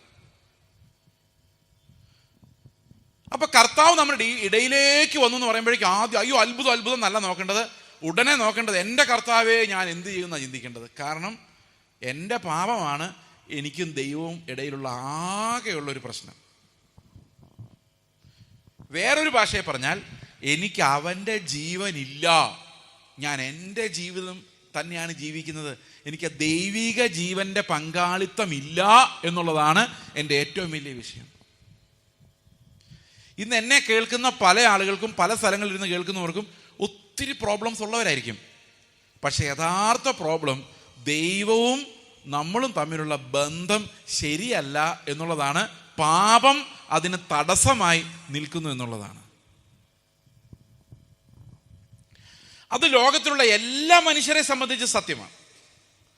കാരണം വേദപുസ്തകം പറയുന്നത് നീതിമാൻ ആരുമില്ല എന്നാണ്. കാരണം ദൈവത്തിന്റെ നിലവാരം അതാണ്. മനുഷ്യരുടെ നിലവാരം വെച്ച് നോക്കിയാൽ നീതിമാന്മാർ ഒത്തിരി പേരുണ്ട്, നമ്മൾ അങ്ങനെയാണ് നോക്കുന്നത്. അയാൾ വളരെ നല്ല മനുഷ്യനാ കേട്ടോ. പക്ഷെ ദൈവം നോക്കുന്നത് ദൈവത്തിന്റെ നിലവാരം വെച്ചാണ്, അകത്തെ മനുഷ്യനെയാണ്. ഈ അകത്തെ മനുഷ്യനെ ദൈവം എങ്ങനെയാണ് നോക്കുന്നത് എന്നുള്ളതിന് ഞാനൊരു ഉദാഹരണം പറയാം. ഒരു ദിവസം ഒരു സ്ത്രീ വന്ന് എൻ്റെ ഭാര്യയെ ചുമ്മാ ഒരു വഴക്കുണ്ടാക്കിയിട്ട് കാരണക്കുറ്റി നോക്കി ഒരു 3 അടി അടിച്ചു. അപ്പം ഞാൻ കുറച്ച് ദൂരെ നിന്നിത് കാണുമായിരുന്നു. എനിക്ക് അത്ഭുതം തോന്നി എന്താണെന്ന് വെച്ച് കഴിഞ്ഞാൽ, ഈ 3 അടി അടിക്കുമ്പോൾ എൻ്റെ ഭാര്യ തിരിച്ചടിക്കുകയോ തള്ളി മാറ്റുകയോ ഒന്നും ചെയ്തില്ല. അപ്പം ഞാൻ മനസ്സുകൊണ്ട് ചിന്തിക്കായിരുന്നു, എന്നെക്കൊണ്ട് ഇത് കഴിയുമെന്ന് തോന്നുന്നില്ല. എന്നെ എത്ര പ്രസംഗിച്ചാലും തല്ല് വരുമ്പോൾ നമുക്ക് പറയാൻ പറ്റില്ല നമ്മൾ എന്തായിരിക്കും ചെയ്യുന്നതെന്ന്. ആഗ്രഹമുണ്ട് നിന്ന് കൊള്ളണമെന്ന്. പക്ഷെ ഈ അടിക്കുന്നവൻ്റെ ശക്തി അനുസരിച്ചിരിക്കും അത്. ശരിക്കും വേദന എടുത്താൽ നമ്മൾ പിന്നെ അടുത്ത മൊമെന്റിൽ എന്താ ചിന്തിക്കുന്നതെന്ന് നമുക്കറിയത്തില്ല. പക്ഷെ എൻ്റെ ഭാര്യയ്ക്ക് ഇതെങ്ങനെ കഴിഞ്ഞു എന്ന് ഞാൻ അത്ഭുതത്തോടെ ഓർക്കുകയും ഞാൻ എൻ്റെ വീടിന് ചുറ്റും നടന്ന കർത്താവിനോട് നന്ദി പറഞ്ഞത്, എൻ്റെ കർത്താവ്, എൻ്റെ ഭാര്യയ്ക്ക് നിൻ്റെ ഒരു കൽപ്പന അനുസരിക്കാൻ ഞങ്ങൾ പാടുപെടുവാണ്, ഇതൊരെണ്ണം അനുസരിക്കാനുള്ള കൃപ കൊടുത്തല്ലോ എന്ന് പറഞ്ഞപ്പം കർത്താവിൻ്റെ ആത്മാവിനോട് പറഞ്ഞു, അതിനകത്തൊന്നും ഒന്നുമില്ല, എനിക്കൊരു പ്രസാദമില്ല. കാരണം ഞാൻ നിങ്ങളുടെ ഹൃദയത്തിലേക്ക് നോക്കുമ്പോൾ തല്ലുകൊണ്ടെന്നുള്ളതൊക്കെ ശരിയാണെങ്കിലും ആ തല്ലിയ ആളോടുള്ള വൈരാഗ്യമാണ് ഹൃദയത്തിൽ മുഴുവൻ കിടക്കുന്നത്. ഇത് എത്ര തൂത്തിട്ടും പോകുന്നില്ല. എനിക്ക് ആ സ്ത്രീയോടുള്ള വൈരാഗ്യം കളയണേ എന്ന് പറഞ്ഞാൽ ഈ അടി കൊണ്ട് എൻ്റെ സ്റ്റിങ്ങിങ് പെയിൻ എൻ്റെ ഭാര്യയുടെ കവിളത്ത് കിടക്കുന്നിടത്തോളം ആ കണ്ണാടിയിൽ നോക്കും തോറും ആ സ്നേഹിക്കാൻ എങ്ങനെ പറ്റും? നമ്മുടെ ശരീരത്തിൽ നിന്ന് വരുന്നില്ല. So we are so inadequate. അപ്പം ഞാൻ അവിടെ നിന്ന് മനസ്സിലാക്കിയ ഒരു കാര്യം, നമ്മൾ എത്ര പരിശ്രമിച്ചാലും നമുക്ക് നമ്മളെ ക്ലീൻ ചെയ്യാനുള്ള കഴിവില്ല എന്നുള്ളതാണ്. അപ്പോൾ ദൈവമായിട്ടുള്ള നമ്മുടെ ഏറ്റവും വലിയ പ്രശ്നം എന്താ? ദൈവമായിട്ടുള്ള ഏറ്റവും വലിയ പ്രശ്നം, നമുക്ക് ദൈവത്തിൻ്റെ സ്വഭാവമില്ല. നമുക്ക് എല്ലാവർക്കും ആരുടെ സ്വഭാവം ഉള്ളത്? നമ്മുടെ അപ്പനമ്മമാരുടെ സ്വഭാവം ഉള്ളത്. ഈ അപ്പനമ്മമാരുടെ സ്വഭാവം എന്ന് പറഞ്ഞു കഴിഞ്ഞാൽ എല്ലാവരും പറയലേ, അവൻ്റെ അപ്പൻ്റെ അതേ സ്വഭാവം. അതെങ്ങനെ വന്നത്? പാരമ്പര്യമായിട്ട് കിട്ടിയതാണ്. അപ്പം മനുഷ്യർക്ക് എല്ലാവർക്കും ഒരു പ്രത്യേക സ്വഭാവമുണ്ട്. കാരണം നമ്മുടെ എല്ലാം പൊതുപൂർവികൻ ഒന്നാണ്. അതുകൊണ്ട് ആ നേച്ചർ, ആ ജീനുകൾ, അല്ലേ, ആ ഒരു സ്വഭാവം നമുക്ക് എല്ലാവർക്കും ഉണ്ട്. അതിലേറ്റവും എല്ലാവർക്കും ഒരുപോലെയുള്ളൊരു സ്വഭാവം എന്താണെന്ന് പറയട്ടെ? സകല മനുഷ്യർക്കുള്ളത്, നമ്മളെല്ലാവരും അപ്പൻ്റെ മക്കളാന്ന് തെളിയിക്കുന്ന ഒരു സ്വഭാവം എന്നെ കേൾക്കുന്നവർക്കും എനിക്കും എല്ലാവർക്കും ഉണ്ട്. എന്താണെന്ന് പറയട്ടെ? നിങ്ങൾ ആരോടെങ്കിലും ഒന്ന് വഴക്കുണ്ടാക്കിയിട്ട് കുറച്ചു നേരം കഴിഞ്ഞ് ആലോചിച്ച് നോക്കിയാൽ ഒരു 70% സമയത്ത് നിങ്ങൾക്ക് മനസ്സിലാകുന്നത് നിങ്ങളുടെ കുഴപ്പമല്ല, അയാളുടെ കുഴപ്പമെന്നാണ്. നിങ്ങളുടെ വീട്ടിൽ കുടുംബ പ്രശ്നം ഉണ്ടെങ്കിൽ എനിക്ക് 100% ഉറപ്പാണ് നിങ്ങളുടെ കാരണമല്ല, നിങ്ങളുടെ പാർട്ട്ണർ കാരണമാണ്. ഉറപ്പത്. അത് ആ പാർട്ട്ണറോട് ചോദിച്ചാലും അങ്ങനെ തന്നെയാണ്. അവർ കാരണമല്ല.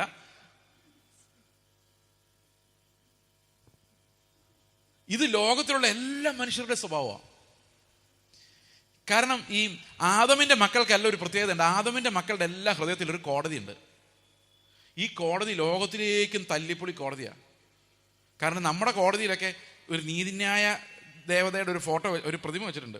കണ്ണ് മൂടിക്കെട്ടിയിട്ട് ഒരു ത്രാസ് പിടിച്ചുകൊണ്ടിരിക്കുക നിൽക്കാൻ. നിങ്ങൾ കണ്ടിട്ടുണ്ടോ അത്? ആ നീതിക്ക് കണ്ണില്ലെന്ന് പറയുന്നത്. ആരാ നോക്കില്ല, അപ്പനാണോ ചേട്ടനാണോ അമ്മൂപ്പനാണോ അപ്പൂപ്പനാണോ ഒന്നും നോക്കില്ല. നീതി കണ്ണ് പൊത്തിപ്പിടിച്ചാണ് നിൽക്കുന്നത്. നീതി അതായത് എൻ്റെ മുമ്പിൽ നിൽക്കുന്ന അപ്പൂപ്പനായാലും കൊച്ചുമോനായാലും ഭാര്യ ആയാലും ഭർത്താവായാലും അത് നോക്കില്ല. Ice R closed. പക്ഷെ ഈ നമ്മുടെ ഉള്ളിലുള്ള കോടതി അങ്ങനെയല്ല.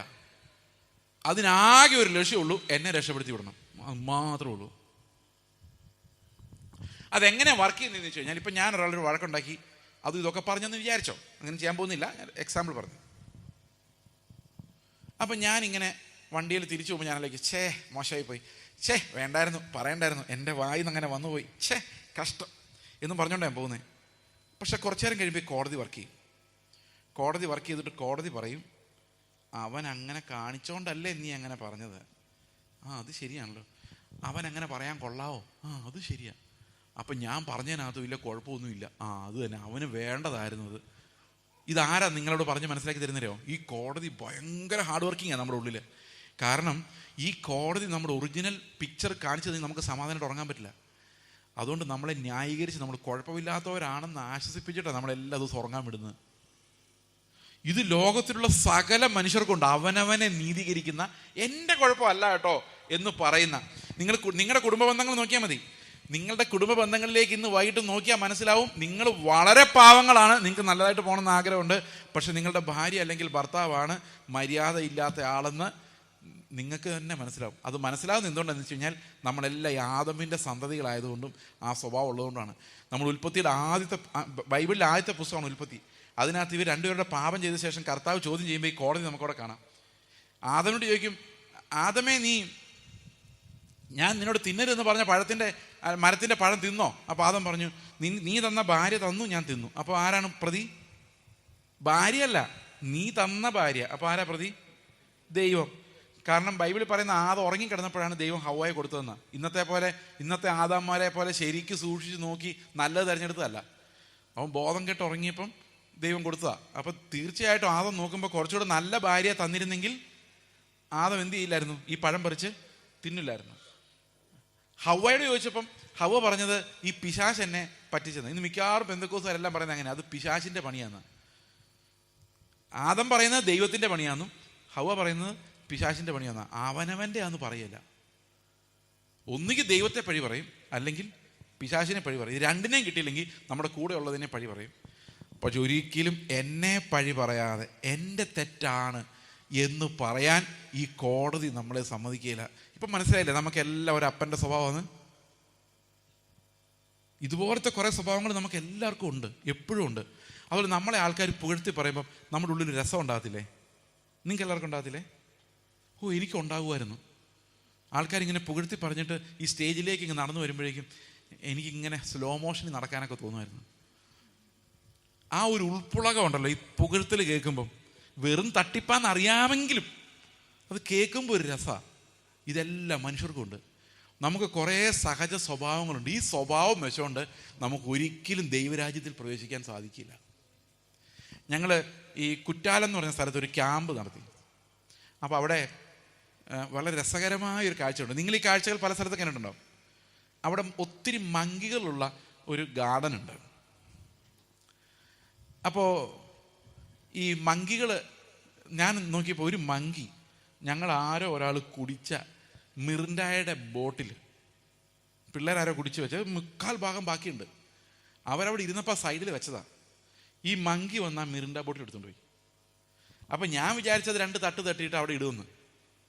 പക്ഷെ ആ മങ്കി അവിടെ ഇരുന്നുകൊണ്ട് ആ ക്യാപ്പ് തുറന്നു. എന്നിട്ട് മനുഷ്യർ കുടിക്കുന്ന പോലെ ആ മങ്കി ആ മിറിൻഡ മുഴുവൻ കുടിച്ചു. ഞാനിങ്ങനെ അത്ഭുതത്തോടെ നോക്കി നിൽക്കുമായിരുന്നു. അപ്പം ഞാനിങ്ങനെ ആലോചിച്ചു, ഈ മങ്കിക്ക് ഒരു നിക്കറും ഷർട്ടും ഇടിപ്പിച്ച്, ഒരു കണ്ണട ഒരു തൊപ്പിയൊക്കെ വെപ്പിച്ച്, ഒരു മിറിൻഡ ബോട്ടിലും കയ്യിൽ കൊടുത്ത് ഇങ്ങനെ നിർത്തിയാലും എന്നാ കാണിച്ചാലും അത് മങ്കി ആയിരിക്കുള്ളത്, മനുഷ്യനാകാൻ പറ്റിയല്ല. പറ്റുമോ? പറ്റിയല്ല. ആ മങ്കിയുടെ നേച്ചർ മാറ്റാൻ ഒരു വേഷം കൊണ്ട് സാധിക്കില്ല എന്ന് പറയുന്ന പോലെ നമ്മൾ എത്ര ഭക്തി അഭിനയിച്ചാലും, പ്രാർത്ഥിച്ച് വൈബ്രേഷൻ കാരണം സഹിക്കാൻ പറ്റാതെ ഒരു സ്ഥലത്ത് നിന്ന് തുള്ളി അപ്പുറത്തെ പറമ്പിൽ ചെന്നാലും നമ്മുടെ സ്വഭാവം മാറില്ല,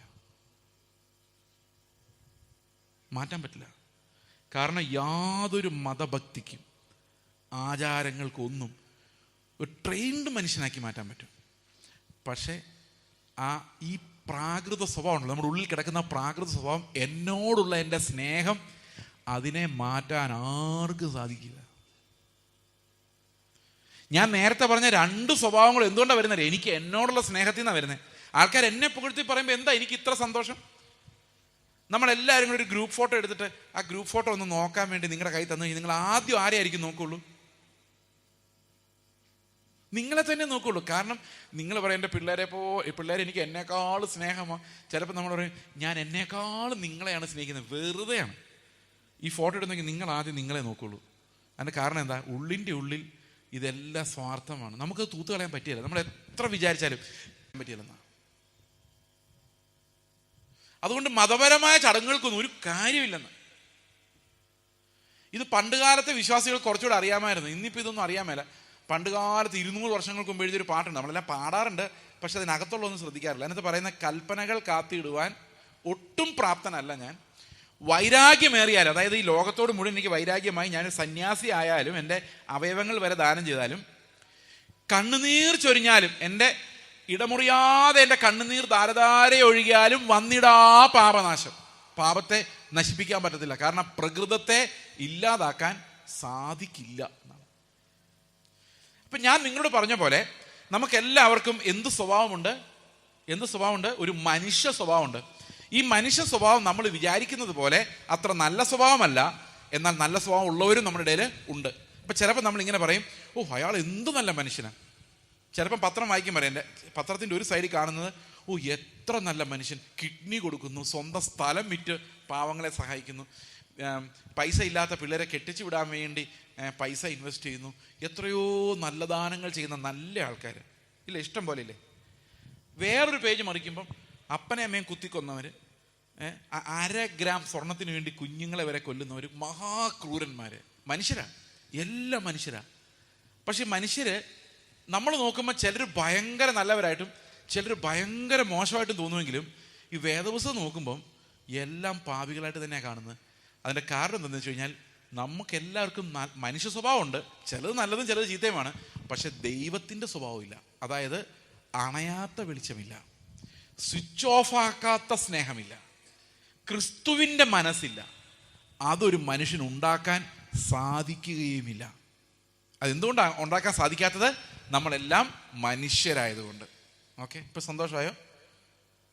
അപ്പം എന്താണ് സുവിശേഷം? ഇതാണ് നമ്മൾ ശ്രദ്ധിക്കേണ്ടത്. എന്താണ് ഈ കർത്താവ് നമ്മളെ രക്ഷിക്കാൻ വേണ്ടി എന്താ ചെയ്യുന്നത്? ഈ പാപത്തിൽ നിന്ന് രക്ഷിക്കാൻ വേണ്ടി എന്താ ചെയ്യുന്നത്? ശരിക്കും പാപത്തെക്കുറിച്ച് വേദപുസ്തകം പറയുന്നത് എന്തുകൊണ്ടാണ് നമുക്ക് നന്നാകാൻ പറ്റാത്തതെന്ന് ബൈബിളിൽ പറയുന്നത്, ശാസ്ത്രം പറയുന്ന അതേ കാര്യമാണ്. നമ്മുടെ ശരീരമാണ് പ്രശ്നമെന്നാണ് വേദപുസ്തകം പറയുന്നത്. ശരീരം എങ്ങനെയാണ് നമ്മുടെ സ്വഭാവത്തെ നിയന്ത്രിക്കുന്നത്? നിങ്ങളൊരു ഡോക്ടറോട് ചോദിച്ചാൽ അവർ പറഞ്ഞുതരും. എന്തുകൊണ്ടാണ് ചില ഹോർമോൺ വ്യതിയാനങ്ങൾ ഉണ്ടാകുമ്പം ദേഷ്യം വരുന്നത്? എന്തുകൊണ്ടാണ് ഒരു പുതിയ ടോയ് കിട്ടുമ്പോൾ അതിനോട് ഭയങ്കര സന്തോഷം ഉണ്ടാകും, കുറേ കഴിയുമ്പോൾ അത് എവിടെയെങ്കിലും വലിച്ചെറിയുകയും ചെയ്യുന്ന മനുഷ്യൻ്റെ സ്വഭാവം? അതേ സ്വഭാവം തന്നെയല്ലേ കല്യാണം കഴിഞ്ഞ് ആദ്യത്തെ 1-2 മാസം കൈ പിടിച്ച് റോഡിൽ കൂടെ നടന്നിട്ട് 4-5 മാസം ആകുമ്പോൾ മടുക്കുന്ന ആ ടോയ് പോലെയാണ്. ടോയ്, പുതിയ ബൈക്ക്, പുതിയ ഫോണ്, പുതിയ ഷർട്ട്, പുതിയ ഡ്രസ്സൊക്കെ കിട്ടുമ്പോൾ നമ്മൾ ഭയങ്കര സ്റ്റൈലായിട്ട് കണ്ണടിയിലൊക്കെ നോക്കി സെൽഫിയൊക്കെ എടുത്ത് അല്ലേ, ഒരു 5-6 മാസം കഴിയുമ്പോൾ ഷർട്ടിൻ്റെ ബട്ടണും പൊട്ടി എവിടെയെങ്കിലും കാണും, അല്ലെങ്കിൽ ബൈക്ക് കഴുകാതെ എവിടെയെങ്കിലും കാണും. അതുപോലെ തന്നെയാണ് കല്യാണം കഴിച്ചാലും. ആദ്യത്തെ സമയത്ത് ഭയങ്കര സ്നേഹം, വാരി കൊടുക്കുന്നു, കൈ പിടിച്ച് നടക്കുന്നു, ഫോട്ടോ എടുത്ത് ഫേസ്ബുക്കിലിടുന്നു. ഒരു 5-6 മാസം കഴിയുമ്പോഴേക്കും ആ ഡോപ്പമിൻ എന്ന് പറഞ്ഞ ആ സാധനം നമ്മുടെ രക്തത്തിലങ്ങ് കുറഞ്ഞു, നമ്മൾ നോർമലായി, നമുക്ക് ഒന്നുമില്ല, ഒരു ഫീലിങ്ങും ഇല്ല. ഇപ്പോൾ അയാൾക്ക് എന്നോട് ഒരു സ്നേഹവും ഇല്ല. നേരത്തെ ഇല്ലായിരുന്നു, അതാ കെമിക്കലായിരുന്നു. അപ്പോൾ ഇത് മനുഷ്യ സ്വഭാവം. ഈ മനുഷ്യ സ്വഭാവത്തിൽ ആ സ്നേഹം നിലനിർത്തുക എന്ന് പറയുന്നത് ഭയങ്കര പാടാണ്. എതിർപ്പുകളെ വരുമ്പോൾ അതിനെ അതിജീവിക്കുന്ന സ്നേഹം ഉണ്ടാകുക എന്ന് പറയുന്നത് അസാധ്യമാണ്. കാരണം നമുക്ക് ഒരു ജനനമാണ് നമുക്ക് കിട്ടിയത്. ഈ ജനനം മനുഷ്യ ജനനമാണ്, മനുഷ്യ സ്വഭാവത്തിലാണ് നമ്മൾ ജനിച്ചത്. പക്ഷെ വേദപുസ്തകം പറയുന്ന ഒരു കാര്യം എന്താണെന്ന് വെച്ച് കഴിഞ്ഞാൽ, നമുക്ക് ദൈവിക സ്വഭാവത്തോടെ ഒന്നും കൂടെ ജനിക്കാൻ സാധിക്കുമെന്നാണ്. ഇതാണ് സുവിശേഷം നമുക്ക് തരുന്ന നല്ല വാർത്ത. യോഹന്നാന്റെ സുവിശേഷം 1-ാം അധ്യായത്തിന്റെ 12-ാം വാക്യം പറയാണ്, അവനെ കൈക്കൊണ്ട് അവന്റെ നാമത്തിൽ വിശ്വസിക്കുന്നവർക്ക് എല്ലാം ദൈവ മക്കളാകുവാൻ അവൻ അധികാരം കൊടുത്തു. അപ്പൊ മനുഷ്യരുടെ മക്കൾക്ക് മനുഷ്യരുടെ സ്വഭാവം ഉണ്ടാകുന്നെങ്കിൽ ദൈവത്തിന്റെ മക്കൾക്ക് ദൈവത്തിന്റെ സ്വഭാവം ഉണ്ടാകും. അതാണ് ഏറ്റവും വലിയ കാര്യം. ക്രിസ്തീയ വിശ്വാസത്തിന്റെ ഏറ്റവും വലിയ അനുഗ്രഹം എന്താണെന്ന് ചോദിച്ചു കഴിഞ്ഞാൽ, ക്രിസ്തുവിന്റെ സ്വഭാവം നമുക്ക് ലഭിക്കും എന്നുള്ളതാണ് നമ്മുടെ വിശ്വാസത്തിന്റെ ഏറ്റവും വലിയ ബെനഫിറ്റ് എന്ന് പറയുന്നത്. അപ്പൊ ദൈവിക സ്വഭാവമുള്ളവരായി നമ്മളെ മാറ്റുവാൻ ദൈവം ആഗ്രഹിക്കുന്നു. നമ്മളെല്ലാവരും ദൈവത്തിന്റെ മക്കളായി ദൈവ സ്വഭാവമുള്ളവരായി മാറുവാൻ. അപ്പൊ നിങ്ങൾ ചോദിക്കും, അങ്ങനെ പെർഫെക്റ്റ് ആയിട്ട് ആർക്കെങ്കിലും ജീവിക്കാൻ പറ്റുമോ? പെർഫെക്റ്റ് ആയിട്ട് ജീവിക്കുക എന്ന് പറയുന്നത് ഒരുപക്ഷെ സാധിക്കില്ലായിരിക്കും. അതിന്റെ കാരണം എന്താണെന്ന് വെച്ച് കഴിഞ്ഞാൽ, നമ്മൾ വളർന്ന് വരുന്ന കുഞ്ഞുങ്ങളെ പോലെയാണ്. നമ്മുടെ വീട്ടിലൊരു കുഞ്ഞുണ്ടായി വളരുന്ന പോലെ തന്നെയാണ് ദൈവത്തിൻ്റെ ഭവനത്തിൽ ഒരു കുഞ്ഞുണ്ടായി വളരുന്നത്. അപ്പോൾ ഒരു കുഞ്ഞ് ചെറുപ്പത്തിലെ ഉണ്ടായി വീഴുമ്പോൾ അതിനെക്കൊണ്ട് ഒന്നും കഴിവില്ല, എന്നാൽ അതിന് ജീവനുണ്ട്, അല്ലേ? ശരിയല്ലേ? അപ്പോൾ ഒരു ഭവനത്തിൽ ഒരു കുഞ്ഞുണ്ടാകുമ്പോൾ ആ കുഞ്ഞ് ഒരു ഫംഗ്ഷനും ചെയ്യുന്നില്ല. നിങ്ങളെ സഹായിക്കുന്നുണ്ടോ? നിങ്ങളുടെ കുഞ്ഞ് നിങ്ങൾക്ക് ശല്യം ഉണ്ടാക്കുന്നതേ ഉള്ളൂ, അല്ലേ? ശരിയല്ലേ? ഈ 5 മാസം 8 മാസം പ്രായമുള്ളൊരു കുഞ്ഞിനെ കൊണ്ട് നിങ്ങൾക്ക് എന്തെങ്കിലും പ്രയോജനമുണ്ടോ? ഒരു പ്രയോജനം ഇല്ലയെന്ന് മാത്രമല്ല, നിങ്ങൾ അങ്ങോട്ടും ഇങ്ങോട്ടും തിരിയാൻ ആ കൊച്ചു സമ്മതിക്കത്തുമില്ല. അത് കരഞ്ഞാൽ ചിലപ്പം കരച്ചിൽ നിർത്തൂല. ശരിക്കും പറഞ്ഞാൽ ഭയങ്കര ശല്യമാണ്. പക്ഷെ നമുക്ക് ഭയങ്കര സ്നേഹമാണ്. കാരണം എന്താ? ഒന്നും ചെയ്യണ്ട, ജീവൻ. നമുക്കറിയാം ഒരു ദിവസം ഇവൻ എഴുന്നേറ്റ് അല്ലെ ഒരു മനുഷ്യനായിട്ട് ജീവിക്കും. അപ്പോൾ ഒരു വലിയ പ്രതീക്ഷ ഒരു കുഞ്ഞിന് മേളിലുള്ളത്. അങ്ങനെയാണ് ദൈവരാജ്യത്തിൽ ഒരു കുഞ്ഞുണ്ടാകുമ്പോൾ, ആത്മാവിനാൽ നമ്മൾ വീണ്ടും ജനിക്കുമ്പോൾ അങ്ങനെ തന്നെ ഒരു വലിയ സന്തോഷമാണ്. നമ്മളെ കൊണ്ട് ഒരു പ്രയോജനം ഇല്ലായിരിക്കാം, പക്ഷെ നമ്മൾ ദൈവത്തിൻ്റെ മക്കളായി മാറിയിട്ടുണ്ട്. നമ്മൾ വളർന്നു വന്ന് ക്രിസ്തുവിൻ്റെ സ്വഭാവം നമ്മുടെ ഉള്ളിൽ വലുതായി വരും. നമ്മൾ പെർഫെക്റ്റ് ആയില്ലെങ്കിലും ആ ഒരു വളർച്ചയിലേക്ക് നമുക്ക് എത്താൻ സാധിക്കുമെന്നാണ് വേദപുസ്തകം നമ്മോട് പറയുന്നത്. അപ്പോൾ എല്ലാ മനുഷ്യർക്കും, ഇതൊരു മതത്തിൻ്റെ കാര്യമല്ല, നിങ്ങൾ ആര് അവനെ കൈക്കൊണ്ട് അവൻ്റെ നാമത്തിൽ വിശ്വസിക്കുന്നോ അവർക്കെല്ലാവർക്കും അതിൽ യാതൊരു വ്യത്യാസവുമില്ലാതെ നിങ്ങൾക്ക് ദൈവമക്കളാകാൻ സാധിക്കും.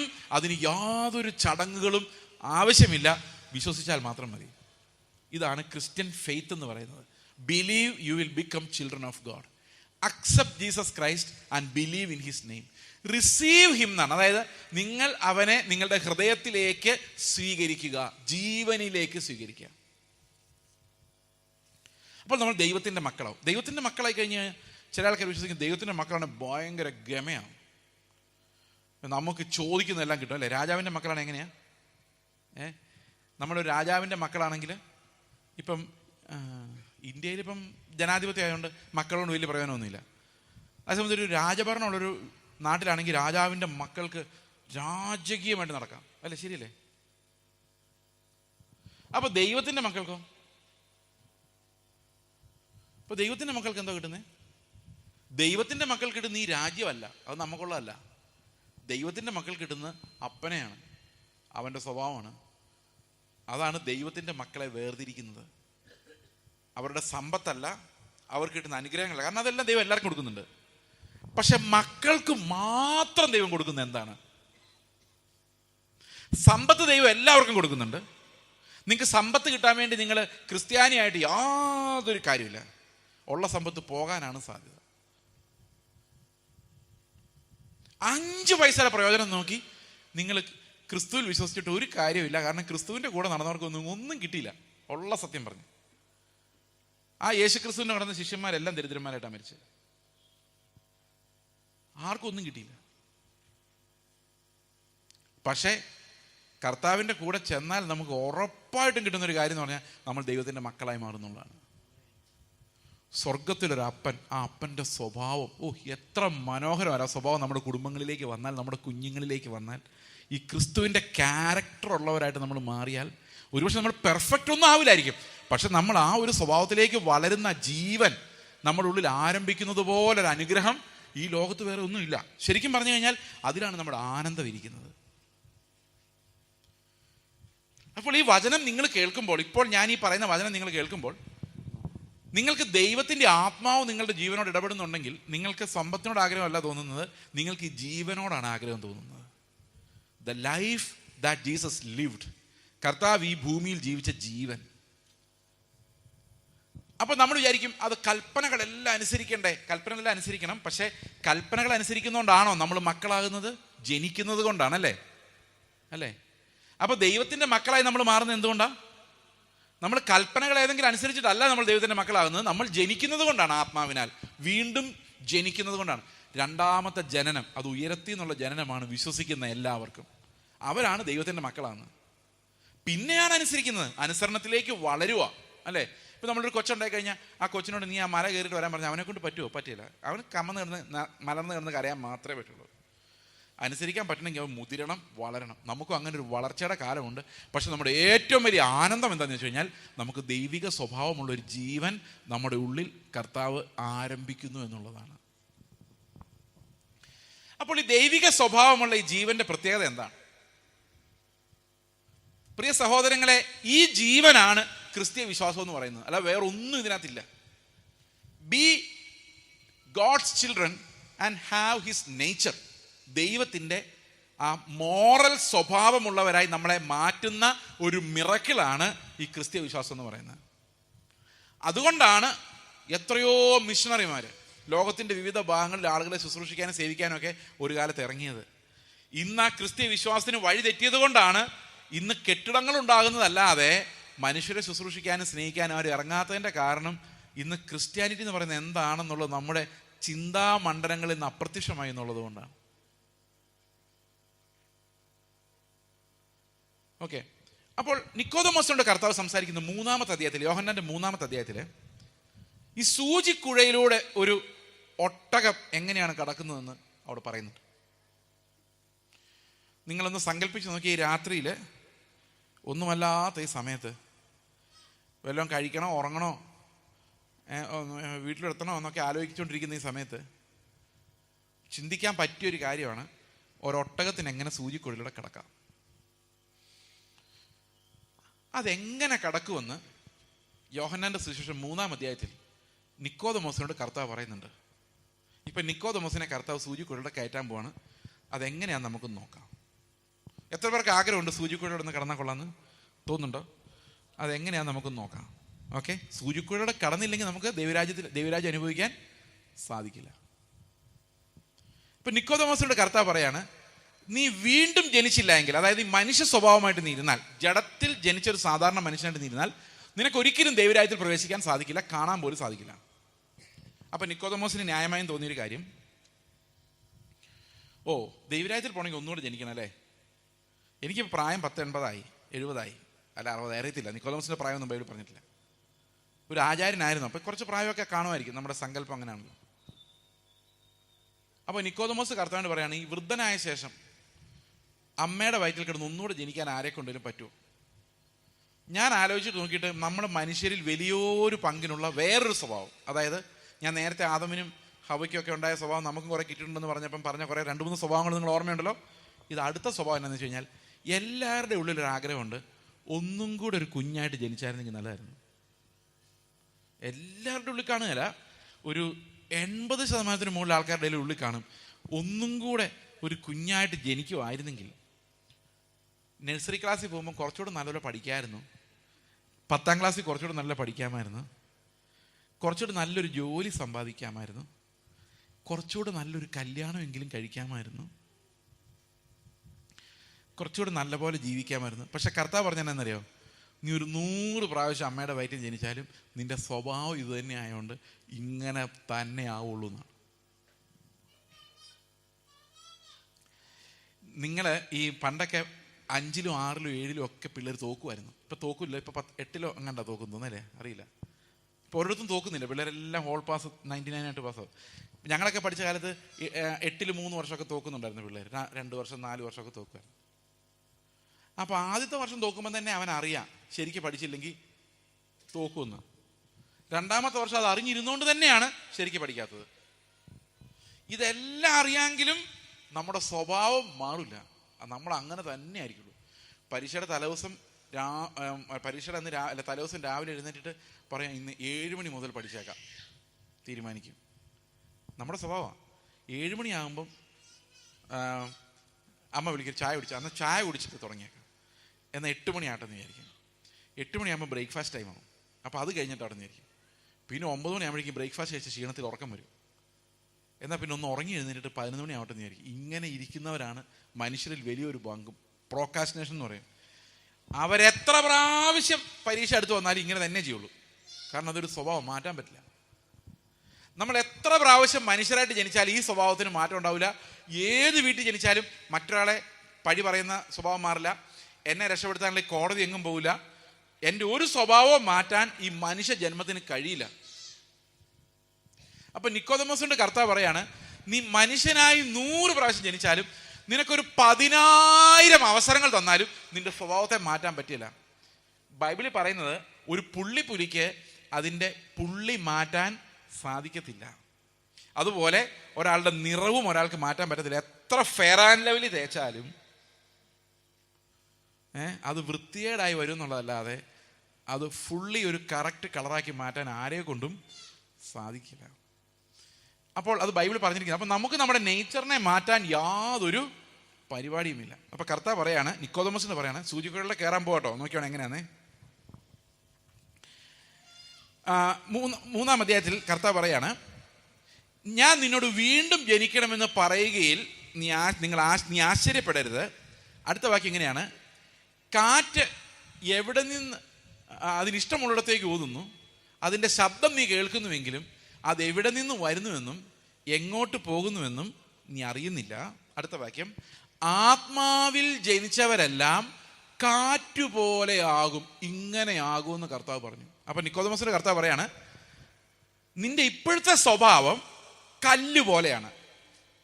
നമുക്കെല്ലാം ഒരു കല്ലിൻ്റെ സ്വഭാവമുണ്ട്. അതായത് എവിടെയെങ്കിലും സെറ്റിൽ ആവണം എന്നാണ് നമ്മുടെ എല്ലാവരുടെയും ആഗ്രഹം. നിങ്ങൾക്ക് ആഗ്രഹമില്ല എവിടെയെങ്കിലും സെറ്റിൽ ആവണം, വീട് വെച്ച് ഇല്ലേ, ഒരു നമ്മുടെ സ്വന്തം നാട്ടിലൊരു വീടൊക്കെ വെച്ച് അതിൻ്റെ മുമ്പിൽ ഒരു കസേര ഇട്ട് മനോരമ വായിച്ചുകൊണ്ടിരിക്കുന്ന മക്കൾ അടുത്ത്, കൊച്ചുമക്കൾ അടുത്ത് ഭയങ്കര സന്തോഷമായിട്ട് എല്ലാവരും ബഹുമാനിക്കുന്ന, ആദരിക്കുന്ന, സെറ്റിൽഡായ ഒരു കാലം. നമുക്കെല്ലാം അങ്ങനെ കല്ലുപോലെ ആകാനാണ് ആഗ്രഹം. നമുക്ക് വീട് പണിയണം, നമുക്ക് അങ്ങനെ ഒരു ലക്ഷ്യമുണ്ട് അല്ലേ? നിങ്ങൾക്ക് എല്ലാവർക്കും ആഗ്രഹമില്ല അങ്ങനെ സെറ്റിലാവണമെന്ന്, കല്ലുപോലെ ആവണമെന്ന്? കർത്താവ് പറയാണ്, ആത്മാവിൽ ജനിച്ചവരെല്ലാം കാറ്റുപോലെയാകും. കാറ്റുപോലെ ആകും എന്ന് പറഞ്ഞു കഴിഞ്ഞാൽ എന്താ അർത്ഥം?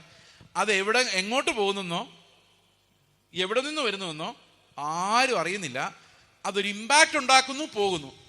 അതിനർത്ഥം എന്താണെന്ന് വെച്ച് കഴിഞ്ഞാൽ കർത്താവ് എങ്ങോട്ട് വേണമെങ്കിലും ഈ കാറ്റിനെ കർത്താവിന് കൊണ്ടുപോകാം. കാരണം അത് അവൻ്റെ സ്വഭാവമാണ് നമുക്ക് ലഭിക്കുന്നത്. അപ്പോൾ നമുക്ക് പ്രത്യേക ലക്ഷ്യങ്ങളില്ല, നമ്മൾ ആ ലക്ഷ്യങ്ങളിൽ നിന്ന് പറഞ്ഞു പോകുന്നു. ഞാൻ നിങ്ങളൊരു കാര്യം ചോദിക്കട്ടെ, കാറ്റായി കഴിഞ്ഞാൽ ഈ ഒട്ടകത്തിന് സൂചിക്കുഴലിൽ കയറാൻ പറ്റുമോ? കയറാൻ പറ്റുമോ അല്ലേ? അപ്പോൾ നമുക്ക് സൂചിക്കുഴലിൽ കയറണമെങ്കിൽ എന്ത് വേണം?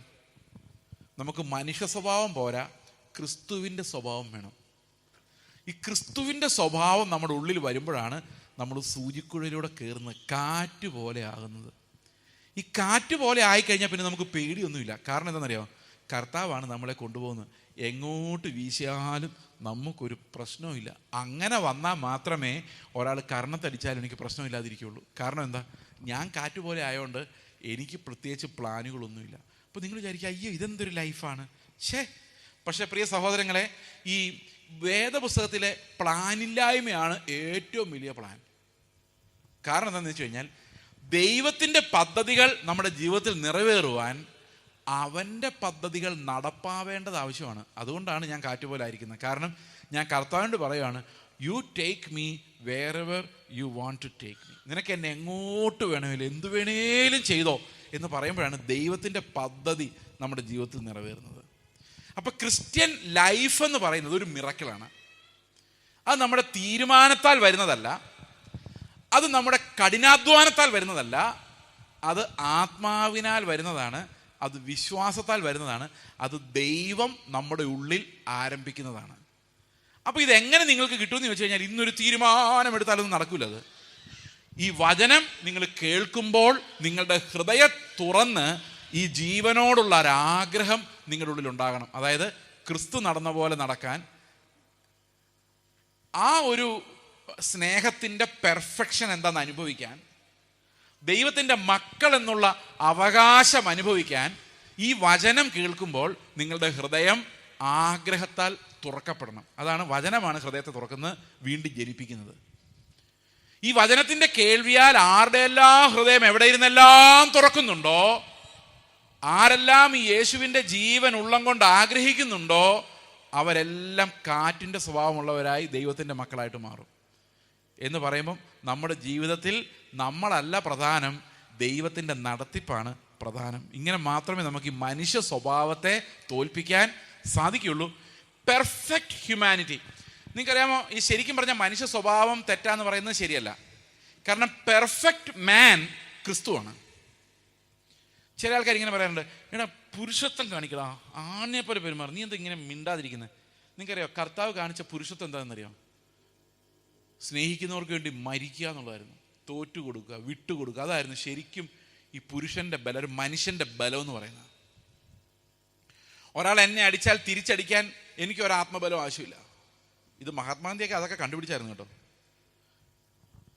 ഒരാൾ എന്നെ തല്ലുമ്പോൾ തിരിച്ചു തല്ലാൻ എനിക്കൊരു ആത്മബലം ആവശ്യമില്ല. പക്ഷേ അവനെ തിരിച്ച് തല്ലാതിരിക്കാൻ, അവനെ നോക്കി ചിരിക്കാൻ എനിക്ക് ഭയങ്കര ആത്മബലം ആവശ്യമാണ്. ഇനി അവനെ ഒന്ന് കെട്ടിപ്പിടിച്ച് റിയൽ സ്നേഹം എൻ്റെ ഉള്ളിൽ ഉണ്ടാകണമെങ്കിൽ അതിന് ദൈവത്തിൻ്റെ ആത്മാവില്ലാതെ നടക്കുകയില്ല.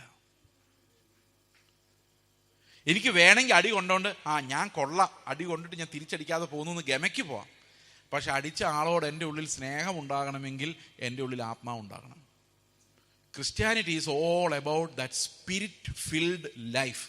ആത്മാവിനാൽ നിയന്ത്രിക്കപ്പെടുന്ന കാറ്റ് പോലെയാകുന്ന ആ സ്വഭാവം നമുക്ക് തരുന്ന ആ ഒരൊറ്റ കാര്യം മാത്രമാണ് വേദപുസ്തകം നമ്മളോട് പറയുന്നത്. It's only about living that life. യേശുവിൻ്റെ ജീവൻ ജീവിക്കുക എന്നുള്ളതല്ലാതെ വേറെ ഒരു അജണ്ടയും ബൈബിളിലില്ല.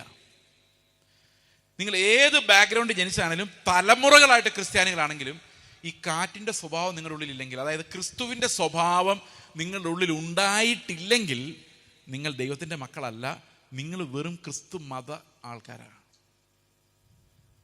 അപ്പോൾ യോഹന്നാൻ്റെ സുവിശേഷം വായിക്കുമ്പോഴാണ് നമുക്ക് ശരിക്കും ഈ ജീവൻ എന്താണ് എന്ന് മനസ്സിലാകുന്നത്. അതായത് ജീവൻ എന്ന് പറയുന്നത് കർത്താവിൻ്റെ ജീവൻ നമ്മളിലേക്ക് വരുമ്പോൾ നമ്മൾ ദൈവത്തിൻ്റെ മക്കളാവും. മനുഷ്യരുടെ ജീവൻ നമ്മളിലേക്ക് വരുമ്പോൾ നമ്മൾ മനുഷ്യരുടെ മക്കളായി, അല്ലേ? ശരിയല്ലേ? അപ്പോൾ ദൈവത്തിൻ്റെ ജീവൻ, അവൻ്റെ ആത്മാവ് നമ്മുടെ ഉള്ളിലേക്ക് വരുമ്പോഴേക്കും നമ്മൾ ആരായി? ദൈവത്തിൻ്റെ മക്കളായി. അപ്പോൾ ദൈവത്തിൻ്റെ മക്കളെന്ന് പറഞ്ഞു കഴിഞ്ഞാൽ അവർക്ക് മതം ആവശ്യമില്ല. മതം എങ്ങനെ ഉണ്ടാകുമെന്നറിയോ? മതം എന്ന് പറയുന്ന ഇടയ്ക്ക് ആൾക്കാർ വരുമ്പോഴാണ്. നിങ്ങൾ കണ്ടിട്ടില്ലേ ഈ ക്രൂസൈഡിനകത്തൊക്കെ ചില ആൾക്കാർ പറഞ്ഞേ, ഈ ദൈവദാസൻ നിങ്ങൾക്ക് വേണ്ടി പ്രാർത്ഥിക്കുമ്പോൾ രോഗസൗഖ്യം വരുന്നു. കേട്ടിട്ടുണ്ടോ നിങ്ങളത്? നിങ്ങൾ വിശ്വസിക്കുന്നുണ്ടോ അത്? ഞാൻ വിശ്വസിക്കുന്നില്ല. അതിൻ്റെ കാരണം എന്താണെന്ന് വെച്ച് കഴിഞ്ഞാൽ, ഈ അപ്പനും മക്കളെല്ലാം ഒരുപോലെയാണ്. ഇപ്പം ഞാൻ ചെന്ന് കർത്താവായ യേശു ക്രിസ്തു വഴി പിതാവിനോട് പ്രാർത്ഥിക്കുക, എൻ്റെ പിതാവേ. അപ്പം ഞാൻ മകനായല്ലോ, അപ്പം എനിക്ക് ദൈവത്തെ എന്തെന്ന് വിളിക്കാം? പിതാവേ എന്ന് വിളിക്കാം. പിതാവേ, എനിക്കൊരു തലവേദനയുണ്ട്, ഒന്ന് മാറ്റിത്തരാവോ കർത്താവേ എന്ന് ചോദിക്കുമ്പം കർത്താവ് പറയാണ്, നീ പ്രാർത്ഥിച്ചാലൊന്നും കേൾക്കില്ല, നീ നിൻ്റെ പാസ്റ്റർക്ക് 10 രൂപ കൊടുത്തിട്ട് അവനെ കൊണ്ട് പ്രാർത്ഥിപ്പിക്കുക, അവൻ പ്രാർത്ഥിച്ചാൽ ഞാൻ കേൾക്കും. ഇങ്ങനെ കർത്താവ് പറയുന്നിട്ടൊന്ന് സങ്കല്പിച്ച് നോക്കി.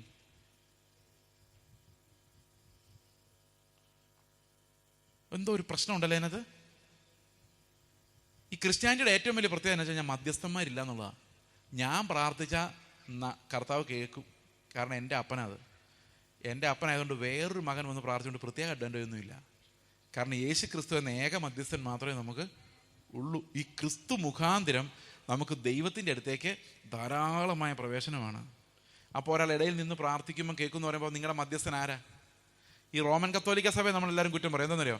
അവർ ഡയറക്റ്റ് ക്രിസ്തുവിൻ്റെ അടുത്തോട്ട് ചെല്ലുകയില്ല, രൂപക്കൂട്ടിലിരിക്കുന്ന വിശുദ്ധന്മാരിലൂടെയാണ് അവരെന്ത് ചെയ്യുന്നത്? ക്രിസ്തുവിൻ്റെ അടുത്തേക്ക് ചെല്ലുന്നത്. കാരണം അവർക്ക് ഡയറക്റ്റ് ചെല്ലാൻ പേടിയാണ്, വലിയ ബന്ധമൊന്നുമില്ല ക്രിസ്തുവായിട്ട്.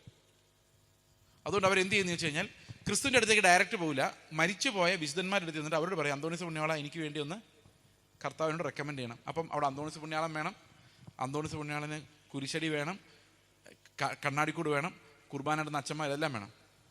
ഇനി ഇങ്ങനെ സങ്കല്പിച്ച് നോക്കിയേ, നമുക്ക് ഇവരാരും വേണ്ട, കർത്താവിനോട് നേരെ പിതാവിൻ്റെ അടുത്തേക്ക് എല്ലാമെങ്കിൽ ഈ മരിച്ചു പോയ പുണ്യാളന്മാരെയും വേണ്ട,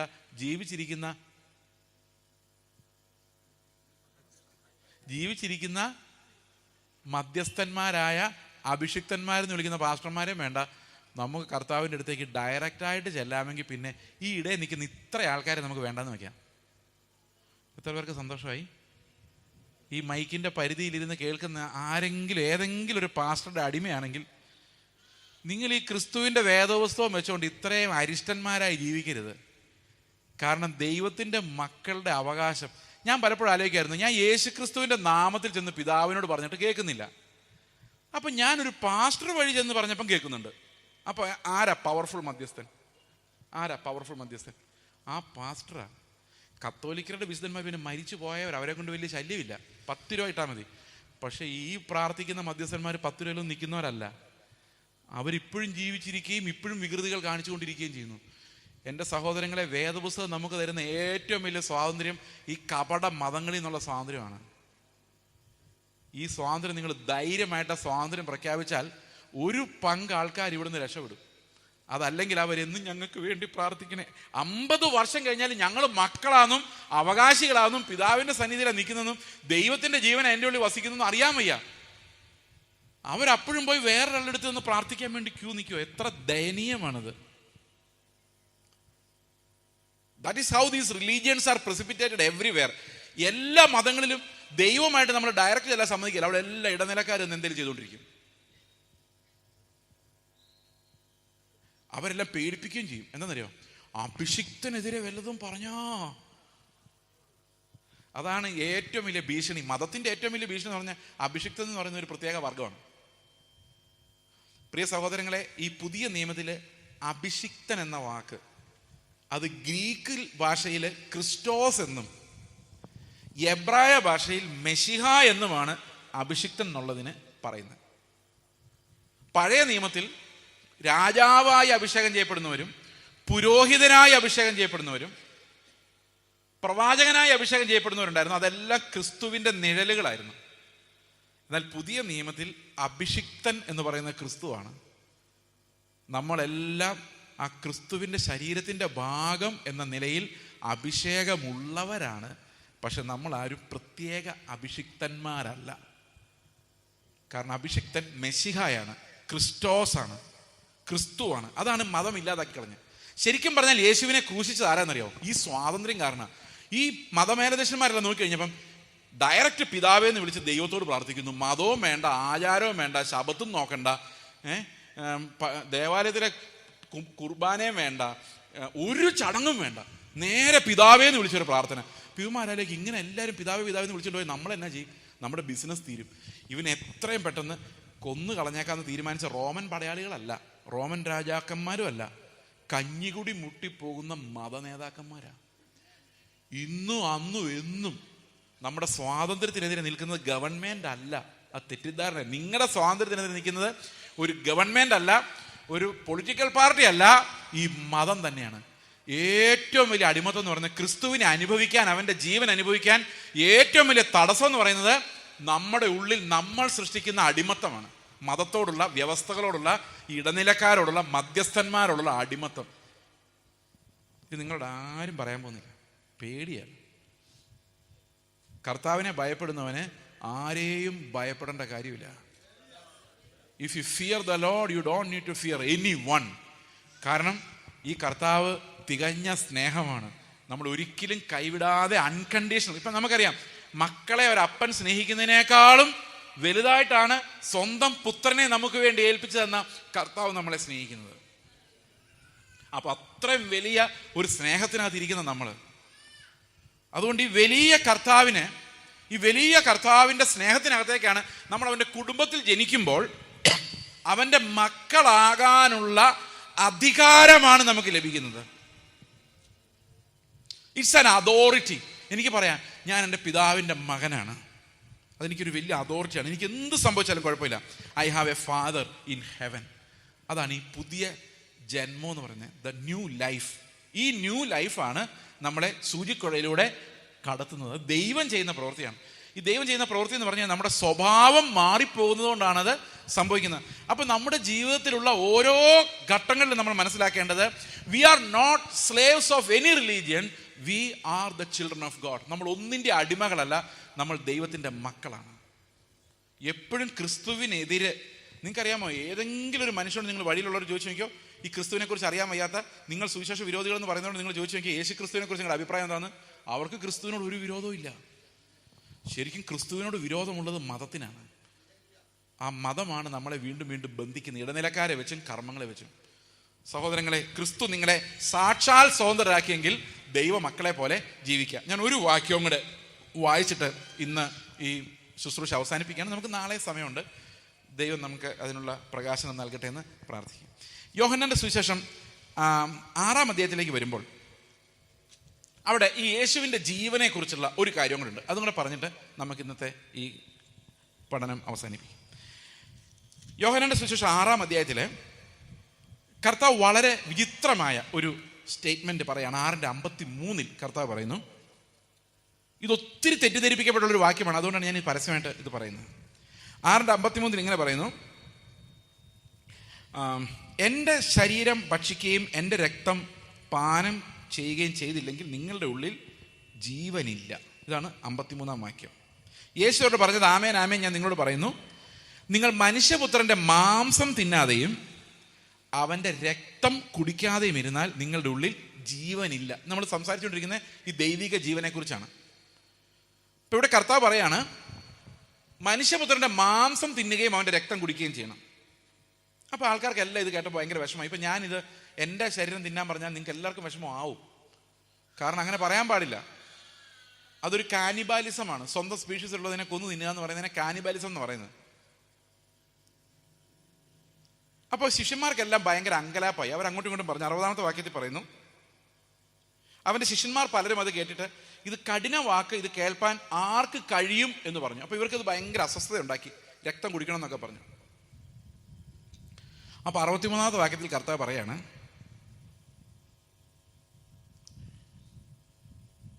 ജീവിപ്പിക്കുന്നത് ആത്മാവാകുന്നു. അപ്പൊ ജീവൻ എവിടെ നിന്ന് വരണം? ആത്മാവിൽ നിന്ന് വരണം. മാംസം ഒന്നിനും ഉപകരിക്കുന്നില്ല. അപ്പൊ ഇത്ര നേരം എന്താ കർത്താവ് പറഞ്ഞ്? മാംസത്തെക്കുറിച്ചല്ല പറഞ്ഞത്, ജീവനെ കുറിച്ചാണ്. അടുത്ത വാക്യത്തിൽ കർത്താവ് പറയാണ്, ഞാൻ നിങ്ങളോട് സംസാരിച്ച വചനങ്ങൾ മാംസവും രക്തവുമല്ല, അത് ആത്മാവും ജീവനുമാണ്. അപ്പൊ ശരിക്കും കർത്താവ് എൻ്റെ ശരീരം ഭക്ഷിക്കുക, എൻ്റെ രക്തം കുടിക്കുന്ന പറയുമ്പോൾ എന്താ ഉദ്ദേശിച്ചത്? ഉയരത്തിൽ നിന്നുള്ള ആത്മാവിനെ പ്രാപിക്കുക. ആത്മാവ് എന്നുള്ളതിന് ഗ്രീക്കിൽ പറയുന്ന കാറ്റെന്നാണ്. അപ്പൊ ഒന്നും കൂടെ കർത്താവ് നമ്മുടെ മേൽ ഊതുകയാണ്. ദൈവത്തിൻ്റെ ആത്മാവ് നമ്മുടെ ഉള്ളിലേക്ക് വരികയാണ്. നമ്മൾ ആത്മസ്വഭാവമുള്ളവരായി ദൈവത്തിൻ്റെ ജീവനുള്ളവരായി മാറുകയാണ്. കർത്താവ് പറഞ്ഞു, ഇത് മാത്രമേ ഉള്ളൂ, അല്ലാതെ മാംസം കൊണ്ടും രക്തം കൊണ്ടും ഒരു പ്രയോജനമില്ല. ഞാൻ നിങ്ങളോട് മാംസം രക്തം എന്ന് പറഞ്ഞപ്പോൾ ഉദ്ദേശിച്ചത് എൻ്റെ ആത്മാവിനെ കൈക്കൊണ്ട് ആ ജീവനുള്ളവരായി മാറുക എന്നാണ്. അപ്പൊ ഇതെങ്ങനെ സംഭവിക്കുമെന്ന് എനിക്ക് ഭയങ്കര ഒരു വിഷമമുണ്ടായിരുന്നു. എങ്ങനെയാണ് ഞാൻ ആത്മാവിനെ പ്രാപിച്ച് യേശുവിൻ്റെ ജീവൻ ജീവിക്കുന്നത്? യേശുവിൻ്റെ ജീവൻ ജീവിക്കുക എന്ന് പ്രസംഗിക്കുമ്പോൾ എല്ലാവർക്കും ഇഷ്ടമില്ല. ഇപ്പം ഞാൻ ഇവിടെ നിങ്ങളോട് പറയാമെന്ന് വിചാരിച്ചോ, നിങ്ങളുടെ വിഷയങ്ങളുടെ മേൽ പ്രവർത്തിക്കുന്ന കർത്താവ് ഇന്ന് ഇവിടെ ഇറങ്ങി വന്നിട്ടുണ്ടെന്ന് പറയുകയാണെങ്കിൽ എന്താ വൈബ്രേഷനും ബഹളമായിരിക്കും അറിയാം. അതായത് നമ്മൾ എവിടെയും കേൾക്കുന്നതാണ്, ഇന്ന് രോഗങ്ങളെ മാറ്റുന്ന ദൈവം വന്നിരിക്കുന്നു എന്നൊക്കെ പറഞ്ഞ് കേട്ടിട്ടില്ലേ? ക്രൂസൈഡുകൾക്ക് ഭയങ്കര ആൾക്കൂട്ടമായിരിക്കും, ഭയങ്കര ബഹളമായിരിക്കും. പക്ഷേ ആത്മാവ് ജീവൻ തരുന്നു എന്ന് പറഞ്ഞാൽ ആരും വരികയല്ല വഴിക്ക്. 63-ാം വാക്യത്തിൽ കർത്താവ് പറഞ്ഞു, ആത്മാവ് ജീവിപ്പിക്കുന്നു, മാംസം ഒന്നിനും ഉപകരിക്കുന്നില്ല. 66-ാം വാക്യത്തിൽ വലിയൊരു പങ്ക് ശിഷ്യന്മാർ ഇത് കേട്ടപ്പോൾ ഇട്ടിട്ട് പോയി. കാരണം അവർക്ക് ജീവൻ വേണ്ട, അവർക്ക് ആത്മാവ് വരുമ്പോൾ വെറുതെ ബഹളം വെച്ചാൽ മതി. ഇന്ന് എല്ലാവർക്കും ആത്മാവ് വരണം, ബഹളം വെക്കണം, അന്യഭാഷ പറയണം, ഭയങ്കര ബഹളം, തമ്പേർ അടിച്ച നാട്ടുകാർക്കൊന്നും സമാധാനമില്ല. പക്ഷെ ജീവനില്ല. അതേ അടിച്ച തമ്പേർ കൊണ്ട് തലക്കെട്ടടിക്കാനും ഒരു വിഷമവും ഇല്ല. കാരണം എന്താ? ജീവനില്ല. കർത്താവ് പറയാണ്, മാംസം കൊണ്ടൊരു പ്രയോജനമില്ല. നിങ്ങൾ ആത്മാവിനെ പ്രാപിച്ചിട്ട് വലിയ ബഹളം വെച്ചിട്ട് കാര്യമില്ല, ജീവൻ ഉണ്ടാകണം. ആരുടെ ജീവൻ? കാറ്റ് പോലുള്ള ജീവൻ, വെളിച്ചം, ഓഫാകാത്ത ലൈറ്റ്, ശത്രുക്കളോടുള്ള സ്നേഹം, കുടുംബത്തിനകത്ത് മുഴുവൻ ക്രിസ്തുവിൻ്റെ അൺകണ്ടീഷണൽ ലവ് നിറയണം. അത് ആത്മാവ് ചെയ്യുന്നേ. അപ്പൊ ആത്മാവ് ശരിക്കും എന്തിനാ വരുന്നത്? ആത്മാവ് ക്രിസ്തുവിന്റെ ജീവനെ തരാൻ വേണ്ടിയാ വരുന്നത്. നിങ്ങൾക്ക് ക്രിസ്തുവിന്റെ ജീവൻ ഉണ്ടെങ്കിൽ എത്ര ചാടിയാലും പറഞ്ഞാലും കുഴപ്പമില്ല. പക്ഷെ ജീവൻ ഇല്ലാതെ എത്ര ചാടിയിട്ടും കാര്യമില്ല. അപ്പോൾ ശരിക്കും ഇവിടെ പറയുന്നത് മാംസം കൊണ്ടൊരു പ്രയോജനമില്ല. നമ്മൾ ഈ മാംസം കൊണ്ട് എത്ര ജീവിച്ചാലും നമ്മൾ മരിക്കും. കാരണം നമുക്ക് ദൈവിക ജീവൻ ഇല്ലെങ്കിൽ നമ്മളെല്ലാവരും മരിക്കും. അപ്പൊ പക്ഷെ ഞാൻ മരിക്കണ്ട, കാരണം എൻ്റെ സ്ഥാനത്ത് കർത്താവ് കാൽവരി ക്രൂശിൽ മരിച്ചു. അത് പറയാതെ അവസാനിപ്പിക്കാൻ പറ്റില്ല. അതുകൊണ്ടാണ് ഞാനത് പറഞ്ഞത്. കാരണം ഞാൻ ശിക്ഷാർഹനായിരുന്നു, പാപിയായിരുന്നു. ആ കർത്താവിൻ്റെ യാഗം എങ്ങനെയാണ് നമ്മളെ രക്ഷിച്ചെന്നുള്ള കാര്യം നമ്മൾ അടുത്ത ദിവസം ചിന്തിക്കുന്നതായിരിക്കും. ഞാൻ മരിക്കേണ്ട സ്ഥാനത്ത് കർത്താവ് മരിച്ചു. ശരിക്കും മരിക്കേണ്ടത് ഞാനായിരുന്നു, പക്ഷെ കർത്താവ് ആ സ്ഥാനത്ത് മരിച്ചു. എന്നിട്ട് കർത്താവ് പറയാണ്, ആത്മാവ് ജീവിപ്പിക്കുന്നു. ജീവിക്കേണ്ടത് ഞാനായിരുന്നു, പക്ഷെ നിങ്ങൾ എൻ്റെ സ്ഥാനത്ത് ജീവിക്കണം. When Christ died in my place, it means I have to live in his place. എൻ്റെ സ്ഥാനത്ത് കർത്താവ് മരിച്ചെങ്കിൽ ഞാൻ അവൻ്റെ സ്ഥാനത്ത് അവൻ്റെ ജീവൻ കൊണ്ട് ജീവിക്കാൻ വേണ്ടിയാണ് എനിക്ക് ആത്മാവിനെ ലഭിക്കുന്നത്. ആത്മാവ് എന്തിനാണ് നമുക്ക് വരുന്നത്? ക്രിസ്തുവിൻ്റെ സ്വഭാവം നമ്മുടെ ഉള്ളിൽ ഉരുവാകാൻ വേണ്ടിയാണ്. അപ്പോൾ നിങ്ങൾക്ക് ശരിക്കും യേശുവിൻ്റെ ജീവൻ വേണമെന്ന് ആഗ്രഹമുണ്ടെങ്കിൽ, ഒരു വിശ്വാസിയായി ക്രിസ്തുവിനെ അനുഗമിക്കണമെന്ന് ആഗ്രഹമുണ്ടെങ്കിൽ, നിത്യജീവനിലേക്ക് ഉയർന്നു വരുന്ന ആ ജീവജല നദികൾ അനുഭവിക്കണമെന്ന് ആഗ്രഹമുണ്ടെങ്കിൽ നിങ്ങൾ കർത്താവിനോട് ചോദിക്കേണ്ട ഒറ്റ കാര്യമുള്ളൂ, കർത്താവ് നിന്റെ ആത്മാവിനാൽ നിന്റെ ജീവൻ എൻ്റെ ഉള്ളിലേക്ക് പകരണമേ. Nothing else. ആ ഒരൊറ്റ കാര്യം നിങ്ങൾക്ക് ലഭിച്ചാൽ നിങ്ങൾ ദൈവമക്കളെന്ന അധികാരം ഉള്ളവരായിട്ടാണ് ഭവനങ്ങളിലേക്ക് പോകുന്നത്. നിങ്ങൾ മരിച്ചാലും ജീവിക്കുമെന്ന് കർത്താവ് പറയുന്നു. കാരണം അവൻ്റെ മക്കളെ അവൻ ഒരു നാളും തള്ളിക്കളയുകയില്ല. ദൈവം നിങ്ങളെല്ലാവരും അനുഗ്രഹിക്കട്ടെ. നിങ്ങൾ കൂടുതൽ ഈ വാക്യങ്ങളെക്കുറിച്ച് ചിന്തിക്കുക, പ്രാർത്ഥിക്കുക, ദൈവിക ജീവനുള്ളവരായി മാറുക. ഈ ദേശത്ത് അങ്ങനെ ക്രിസ്തുവിൻ്റെ ജീവനുള്ള അനേകം ആളുകൾ ഉണ്ടാകട്ടെ. ഈ മതത്തിൻ്റെ വേലിക്കെട്ടുകൾക്ക് അപ്പുറത്ത് ക്രിസ്തുവിൻ്റെ ജീവൻ്റെ ശക്തി, കാറ്റുപോലുള്ള ജീവൻ, ഒരിക്കലും അഴിഞ്ഞു പോകാത്ത വെളിച്ചം ഇവിടങ്ങളിലെല്ലാം പ്രസരിക്കുവാൻ ഇടവരട്ടെ എന്ന് പ്രാർത്ഥിക്കുന്നു. ദൈവം നിങ്ങളെല്ലാവരും അനുഗ്രഹിക്കട്ടെ. നമുക്കൊരു നിമിഷം പ്രാർത്ഥിക്കാം. ഞങ്ങളുടെ സ്വർഗ്ഗസ്ഥ പിതാവേ, അങ്ങയുടെ സുവിശേഷത്തിൻ്റെ ശക്തി, ഞങ്ങളെ ജീവിപ്പിക്കുന്ന ശക്തി, ഞങ്ങളോട് ക്ഷമിക്കുന്ന, ഞങ്ങളുടെ പാപങ്ങളെ പൊറുക്കുന്ന ക്രിസ്തുവിൻ്റെ സ്വഭാവം ഞങ്ങൾക്ക് തരുന്ന ആ ദൈവിക ജീവൻ്റെ ശക്തി അനുഭവിക്കുവാൻ കർത്താവ് വചനം കേട്ട ഓരോരുത്തരും അവിടെ നിന്ന് അനുവദിക്കണമേ. അവിടെ ഹൃദയങ്ങളെ തുറക്കണമേ. കർത്താവ് അങ്ങോട്ടുള്ള ആഗ്രഹം, ആ ജീവനോടുള്ള ആഗ്രഹം ഹൃദയങ്ങളിൽ നൽകണമെന്ന് അടിയൻ അങ്ങോട്ട് പ്രാർത്ഥിക്കുന്നു. കർത്താവായ യേശു ക്രിസ്തുവിൻ്റെ നാമത്തിൽ തന്നെ.